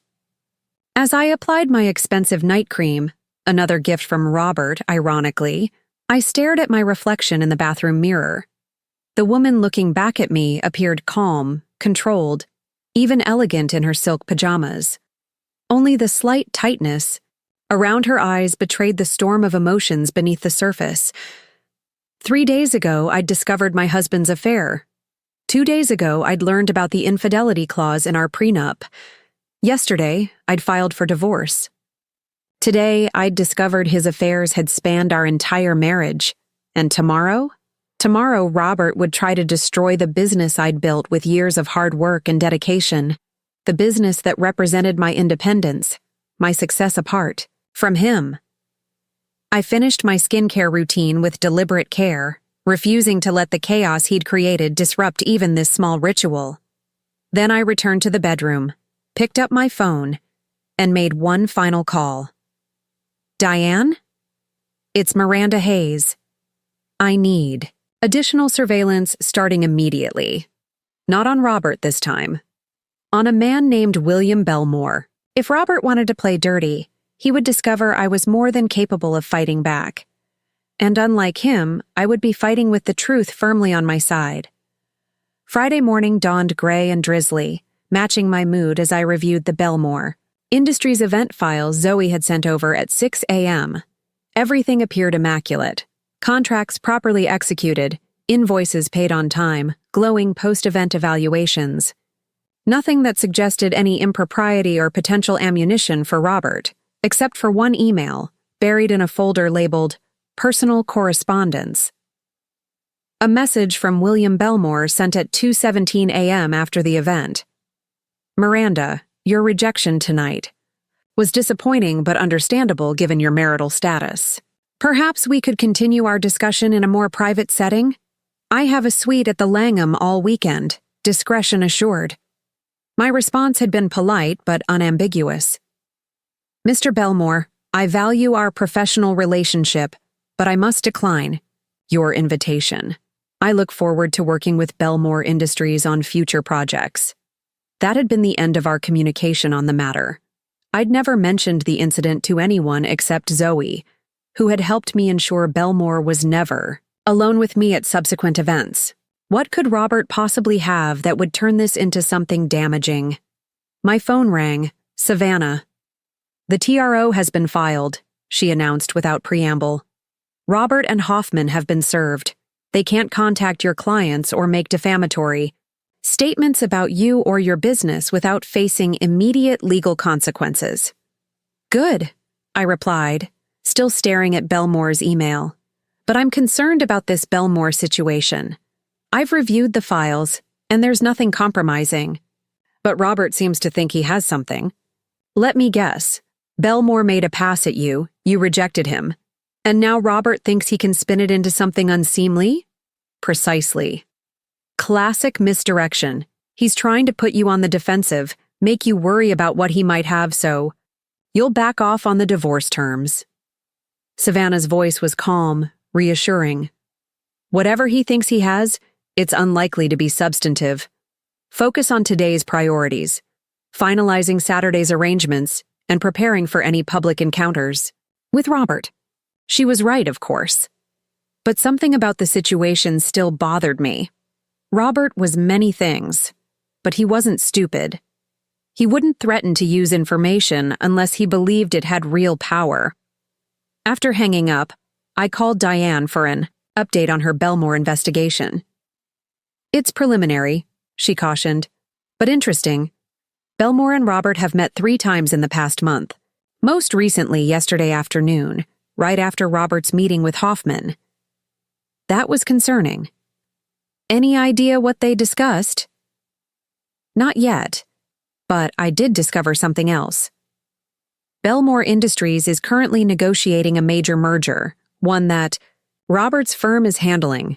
The pieces began to click into place. Robert had leverage over Belmore through the merger deal. He could potentially pressure Belmore into making false claims about me, perhaps suggesting I had behaved inappropriately or unprofessionally. Keep digging, I instructed Diane. I need to know exactly what they're planning. A text arrived from Catherine. Robert's on the move, heading to Hoffman's office, then lunch with a client who owes him a favor. His words, Belmore, almost certainly. I needed to act quickly. I called William Belmore's office directly, bypassing his assistants by using the private line I'd been given for event planning. Miranda Hayes, he answered, surprise evident in his voice. This is unexpected. I'll be direct, Mr. Belmore. I know you've been meeting with my husband, who is currently engaged in divorce proceedings against me. I also know your merger is being handled by his firm. Silence stretched across the line before Belmore responded. I'm not sure what you're implying. I'm not implying anything. I'm stating facts. Another fact. I have our complete email correspondence from 3 years ago, including your inappropriate invitation and my professional rejection. More silence. Mr. Belmore, I value our business relationship. Belmore Industries has been an important client for my company, but I will not allow myself to be used as a pawn in my husband's vindictive games. Miranda, he began, his tone conciliatory. Robert approached me as a friend. He's very upset about the divorce. What exactly did he ask you to do? Belmore sighed heavily. He suggested I might recharacterize our interaction at that event, imply that you had been the one to behave inappropriately.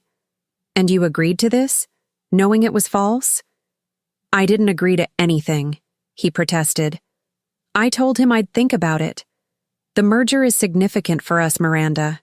Your husband's firm has considerable influence over the terms. I understand business pressure, Mr. Belmore, but consider this. If you make false statements about me, I will be forced to release our actual correspondence. Additionally, I would have to inform the Sattar board of Belmore Industries about this attempt at character assassination. The threat was clear but legally defensible. I wasn't blackmailing him, merely stating consequences. What do you want from me? Belmore asked finally. Nothing. Conduct your business as you see fit, but know that I will defend my reputation with every resource at my disposal. After hanging up, I felt a surge of adrenaline. I'd just confronted one of Chicago's most powerful CEOs, a man whose company could have been a significant ongoing client for my business. But some things were more important than client relationships, like truth and personal dignity. My phone buzzed with a text from an unknown number. This isn't over. You have no idea what's coming. R. Robert, using a new phone to circumvent the TRO's communication restrictions. I forwarded the message to Savannah with a simple note. Violation of TRO? Her response was immediate. Absolutely. Documented and filed with the court. Each violation strengthens our case. The remainder of the morning passed in a flurry of activity. I met with Zoe to finalize details for Saturday's event, reviewed security arrangements with the firm Savannah had recommended, and fielded supportive messages from friends who had heard about the divorce. At noon, Catherine called. Robert just finished lunch with Belmore, she reported. He came out looking furious. I think your preemptive strike worked. Good. Has he mentioned the party yet? No, but he knows something's happening. He keeps asking mutual friends if they've heard from you. So far, everyone's staying quiet. What's his state of mind? Catherine hesitated. Not good. He's drinking heavily, making threats. He told Michael Williams that Miranda will regret the day she crossed me. Charming, I replied dryly, though the threat sent a chill through me. Where is he now? Heading back to Hoffman's office. They filed a response to your divorce petition this morning. Savannah probably has it already. Indeed, within the hour, Savannah forwarded Robert's official response. It was as aggressive as expected, denying the affair despite photographic evidence, claiming financial hardship despite his 7-figure salary, and most outrageously, suggesting that I had been the unfaithful party. Standard scorched earth tactics, Savannah assured me when I called. They're hoping to intimidate you into a quick, favorable settlement. It won't work. What's our next move? We proceed exactly as planned. The TRO protects your business interests. The evidence from Parker destroys Robert's credibility. And tomorrow night's event? She paused. Well, that's your masterstroke. By late afternoon, final preparations for the divorce party were complete. The guest list was confirmed at 47 attendees, including several of Robert's colleagues, his sister Catherine, and, most surprisingly, his mother, Eleanor Hayes, who had called me personally after hearing about the divorce. "I've suspected, for years," she had admitted quietly. "His father was the same way. I should have said something to you, warned you somehow." I had assured her that Robert's behavior wasn't her responsibility and invited her to the party, an invitation she had accepted with what sounded like grim satisfaction. As evening approached, I returned to my hotel suite to find a large bouquet of lilies, my favorite flowers, with a card that read simply, "For tomorrow, wear something unforgettable. See Catherine, thoughtful as always." I sent her a quick thank you text, then settled in for a quiet evening of preparation. Tomorrow would be anything but quiet. My phone rang just after 9. Diane. "We may have a problem," she said without preamble.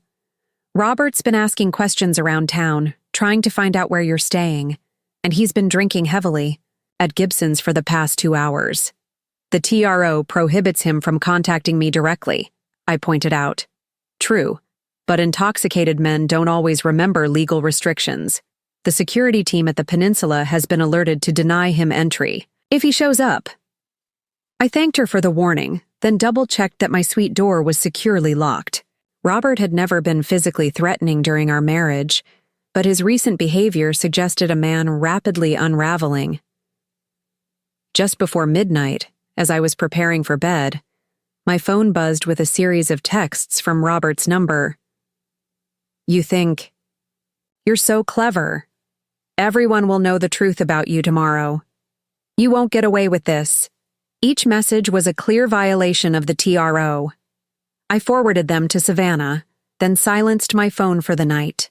Whatever Robert was planning, I needed to be rested and clear-headed to face it. As I drifted toward sleep, I mentally reviewed the past 5 days. The discovery of Robert's affair, the revelation of his years-long pattern of infidelity, the tactics he'd employed to try to intimidate me. Each betrayal, each threat had only strengthened my resolve. Tomorrow, amid the elegant setting of the aviary's rooftop, surrounded by friends and even some of Robert's own family, I would reclaim my narrative completely. The party funded by Robert's anniversary gift budget would mark not just the end of my marriage, but the beginning of something new, a life without deception, without compromise, without the constant performance of being Robert Hayes's perfect wife. As consciousness faded, I smiled at the symmetry of it all. Robert had planned to celebrate our anniversary with his mistress while I waited at home, unaware and unimportant. Instead, I would be celebrating my liberation, surrounded by supporters, while he faced the consequences of his choices alone. Justice, it seemed, had a sense of poetry after all. Saturday morning, the day of my liberation celebration, I awoke feeling strangely calm, as if the turbulence of the past 5 days had finally settled into a clear, unwavering purpose. My phone, silenced, overnight displayed a dozen missed calls and texts when I finally checked it. Most were from Catherine, with increasing urgency. "Robert's gone off the deep end. He knows about the party. Someone told him. He's threatening to show up. I'm trying to calm him down. Call me ASAP." I dialed her immediately. "Thank God," she answered breathlessly. "I've been trying to reach you for hours." "What's happening?" "Parker accidentally let it slip about tonight. He mentioned it to his husband on the phone, and Robert overheard." Catherine's voice was tight with anxiety. "He's furious, Miranda. I've never seen him like this." "Where is he now?" "At his downtown apartment. I managed to convince him to let me come over. He's been drinking since dawn, ranting about how you're trying to humiliate him." "Am I on speaker?" I asked cautiously.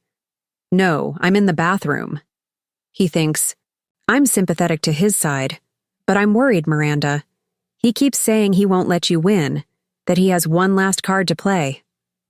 My mind raced through possibilities. The Belmore angle had been neutralized. The TRO prevented him from contacting my clients. What else could he be planning? Has he mentioned anything specific? Just something about her party will be memorable, all right. I think he's planning to crash it, Miranda. Make a scene. That would be problematic but manageable. The aviary's security was excellent, and I'd hired additional personnel specifically. For tonight, keep him talking, I instructed. Try to find out what he's planning. And Catherine, be careful. If he realizes you're on my side, I know. I'll call you later. My next call was to Savannah, updating her on the situation and requesting a formal police presence at the event, just in case. Already arranged, she assured me. 2 plainclothes officers will be stationed at the entrance, and I've provided them with the TRO documentation. If Robert attempts to enter, he'll be detained immediately. With security concerns addressed, I turned my attention to final preparations. Today would be carefully choreographed. Hair appointment at 11, manicure at 1, final dress fitting at 3, then to the aviary by 5 to oversee last-minute arrangements before guests arrived at 7. As I prepared to leave for my hair appointment, Diane called. I've been monitoring Robert since yesterday, she reported. He's definitely planning something for tonight. Made 3 calls to people not in his usual contact circle. 1 to a local news blogger who covers Chicago society events. 1 to someone named Jason Whitman at the Tribune. He's going to try to turn this into a media circus, I realized. Make it look like I'm having some kind of public meltdown. That's my assessment, Diane agreed. But there's something else. The 3rd call was to Natalie Brooks. Lasted almost 30 minutes. She's been seen packing an overnight bag this morning. That was unexpected. Why would Robert involve his mistress? In tonight's situation? Keep monitoring both of them, I instructed. I need to know immediately if either approaches the aviary tonight. By mid-afternoon, I was at the final fitting for my dress, a stunning Ely Saab in deep emerald that managed to be both elegant and statement-making. As the seamstress made last-minute adjustments, Catherine called again. He's in the shower, she whispered. I checked his phone. He's been texting with Natalie all day. They're planning to show up together tonight. Him in a tux, her in some red designer dress. He wants to make a dramatic entrance, confront you publicly. With his mistress on his arm? I couldn't help but laugh at the absurdity. That's his master plan to salvage his reputation? He's not thinking clearly, Catherine replied. But there's more. He mentioned something about financial records, proof that you've been embezzling from clients. My amusement evaporated. That's completely false. I know that. But he seems convinced he has evidence. A cold realization dawned. The Belmore account. Robert handled some of our personal investments through the same firm that manages Belmore Industries' portfolio. He could have fabricated transactions to make it look like money moved between accounts. That sounds like something he'd do, Catherine agreed. What's your plan? Proceed exactly as scheduled, I decided. But alert Savannah about this new development. If Robert wants to make false accusations of financial impropriety, we'll be ready. After finishing at the seamstress, I went directly to the aviary, arriving just before 5 p.m. The rooftop had been transformed into an elegant oasis, understated decorations in silver and midnight blue, strategic lighting that enhanced the Chicago skyline backdrop, a small stage area for the video presentation and my planned address. Zoe met me at the entrance, tablet in hand. Everything's on schedule. Catering is setting up now. Bar staff arrives at 5:30. Security is already in position, including the 2 police officers. Any word from our potential party crashers? Nothing yet, but we've distributed their photos to all security personnel. I inspected the cake, a 3-tiered masterpiece in shimmering silver with one delightfully crude decoration. A small fondant figure of a man, face down in the frosting, with a heel print on his back. Tasteless? Perhaps. Satisfying? Absolutely. At 6:30, with guests due to arrive in 30 minutes, Savannah called. I've spoken with the officers and reviewed the situation. If Robert makes false accusations about financial impropriety, it would constitute defamation per se, given that it alleges criminal conduct affecting your professional reputation. And if he's already shared these allegations with reporters, we have cease and desist letters ready to go. Any publication that prints demonstrably false statements risks significant liability. I felt reassured, but still uneasy. Robert was unpredictable in his current state, and a legal response, while important, wouldn't undo the immediate damage of public accusations. As I was about to change into my dress, Catherine called one last time. "They've left the apartment," she reported, sounding slightly out of breath. "Robert and Natalie dressed exactly as planned. They're heading to the aviary now. 20 minutes, maybe less." "Where are you?" "Following in an Uber." "Miranda. He has a manila envelope with him, probably the so-called evidence. And he's still drinking. Whiskey in a travel mug." "Perfect. If Robert showed up intoxicated, it would only undermine whatever claims he intended to make." "Stay safe," I told Catherine. "And thank you. For everything." I changed quickly into the Emerald Eli Saab, applied a final touch of makeup, and stepped out onto the rooftop just as the first guests were arriving. Eleanor Hayes, Robert's mother, was among them, elegant in navy blue, her expression a mixture of sympathy and determination. "Miranda," she greeted me, taking both my hands in hers. "You look magnificent." "Thank you for coming," I replied sincerely. "I know this can't be easy." "Nonsense. Robert made his choices just as his father did. It's time someone held him accountable." She squeezed my hands. "Now, I understand there might be some drama tonight?" "It's possible," I acknowledged. "Robert may try to crash the party with his mistress." Eleanor's lips thinned into a tight line. "Let him try. I have a few things to say to that young woman myself." By 7:15, the rooftop was filled with guests, friends, colleagues, and strategic invitees from Chicago's business community. The atmosphere was surprisingly celebratory, with genuine laughter and animated conversations. This wasn't the bitter gathering some might have expected, but rather a statement of resilience and new beginnings. At 7:20, Zoe appeared at my elbow. "They're here," she murmured. "Downstairs, arguing with security. The officers are intervening." I nodded, maintaining my composure as I continued my conversation with a group of friends. Inside, my heart raced, but I refused to let any anxiety show on my face. This was my event, my statement, my reclamation of narrative. Robert would not derail it. 5 minutes later, my phone buzzed with a text from Diane. "Subject detained by police for violation of TRO. Female companion making scene in lobby. Situation contained." Relief washed over me, quickly followed by a strange sense of disappointment. After all the build-up, all the preparation for confrontation, Robert wouldn't even make it to the party. At 7:30, as planned, I moved to the small stage area. The room quieted as Zoe handed me a microphone. "Good evening, friends," I began, my voice steady despite the emotions swirling within me.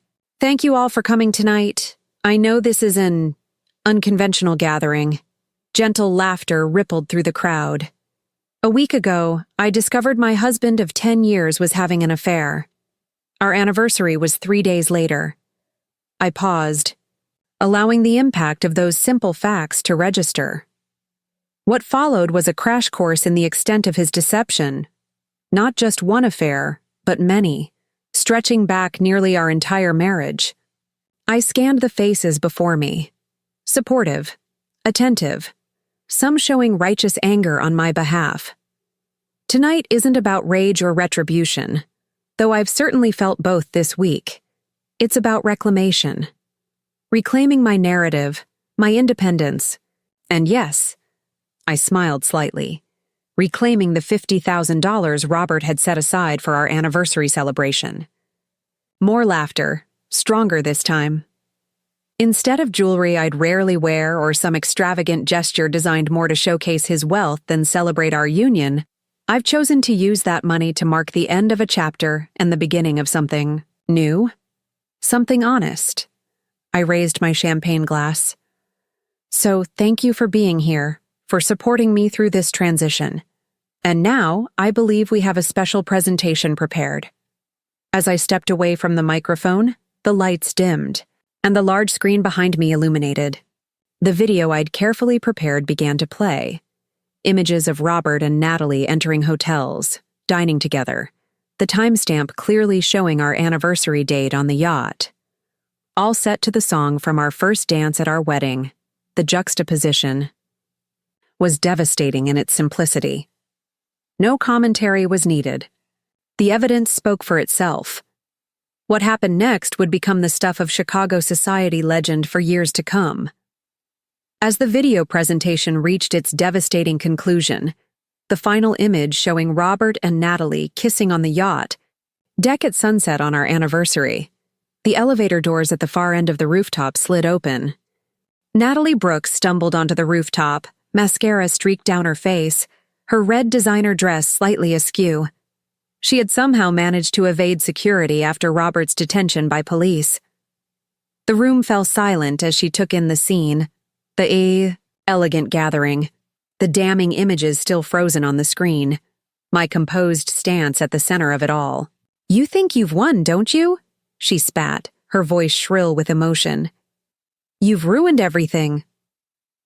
Eleanor Hayes moved toward her, but I gently touched her arm, stopping her. This confrontation had been inevitable from the moment I discovered the affair. Better to have it here on my terms, surrounded by supporters, than in some uncontrolled environment of Robert's choosing. "Natalie," I acknowledged calmly, not approaching her but not retreating either. "I wasn't sure you'd make it tonight." "The police arrested him," she cried, gesturing wildly, "for trying to attend a party about him." "They arrested him for violating a restraining order," I corrected. "One he received after threatening me and my business." Natalie looked around desperately, perhaps only now realizing she was facing a room full of people who either knew me well or had heard Robert's version of events and found it wanting. "You don't understand," she continued, her voice dropping, slightly. "Robert and I, it's real. What you two had was just for show. He told me everything. How you were cold, distant, only cared about your business." A ripple of disbelieving murmurs ran through the crowd. Anyone who knew me knew how thoroughly I'd supported Robert, often at the expense of my own ambitions. "I'm sure he did tell you." "That," I replied, maintaining my composure. "Just as he likely didn't tell you about Claire, or Jessica, or the others before you." Confusion flickered across her face. "What others?" "Robert has a pattern, Natalie. You're not the first affair, and if history is any indication, you wouldn't have been the last." I gestured toward Parker, who stepped forward with reluctant determination. His friend here helped facilitate many of his indiscretions over the years. Parker cleared his throat uncomfortably. "It's true. I'm not proud of it, but Robert has been unfaithful throughout his marriage. Multiple women." Natalie stared at him, her carefully constructed reality visibly crumbling. "No. He wouldn't. He loves me. He was going to leave her for me." "Was he?" I asked quietly. "Then why did he spend our 10th anniversary with you in secret, while maintaining the pretense of a surprise celebration for me? Men who intend to leave don't need elaborate deceptions." Eleanor Hayes stepped forward then, her patrician features set in a mask of dignified anger. "Young woman, I'm Robert's mother. And while it pains me deeply to say this, my son is a liar. Just like his father was. He has never intended to leave Miranda. The secret apartment, the offshore accounts, those aren't the actions of a man planning to start a new life openly. They're the actions of a man determined to maintain two separate lives indefinitely." Natalie swayed slightly, her hand finding the back of a chair for support. "The apartment, you know about that?" We know everything, I confirmed gently. The private investigator was very thorough.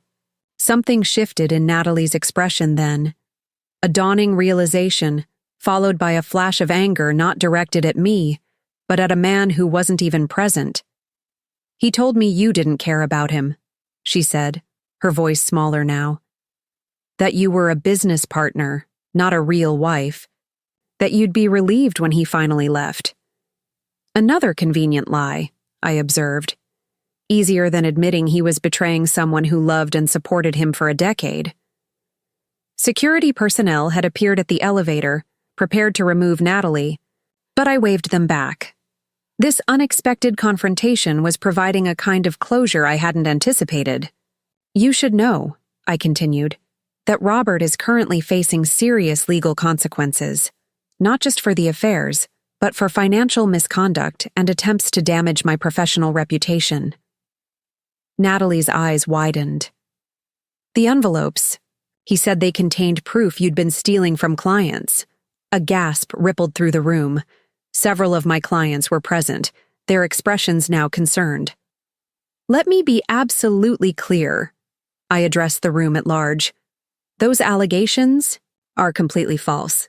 My company's financial records are immaculate and open to examination. What Robert has are fabricated documents created to discredit me out of vengeance. Savannah stepped forward, her professional demeanor commanding immediate attention. As Ms. Hayes's attorney, I can confirm that these fabricated allegations are part of a pattern of retaliatory behavior that has already resulted in a temporary restraining order. Any dissemination of these false claims would constitute defamation, per se, and result in immediate legal action. The tension in the room dissipated somewhat, replaced by murmurs of support and outrage on my behalf. Natalie stood frozen, the full reality of her situation apparently sinking in. I didn't know, she whispered, about any of it. The other women, the financial things. He seemed so perfect. He's very good at creating that impression, I acknowledged, surprising myself with the lack of bitterness in my voice. It's what attracted me to him 10 years ago. For a moment, something like understanding passed between us, two women who had been deceived by the same man, albeit in different ways and to different degrees. Then Catherine appeared at Natalie's side, having slipped in during the confrontation. I think it's time for you to leave, she said firmly but not unkindly. Security will escort you downstairs. As Natalie was led away, her shoulders slumped in defeat, a smattering of applause broke out, quickly spreading until the entire rooftop erupted in supportive ovation. I raised my hands, genuinely touched by the show of solidarity, but eager to redirect the focus. Please, this evening isn't about confrontation or humiliation. It's about honesty, resilience, and new beginnings.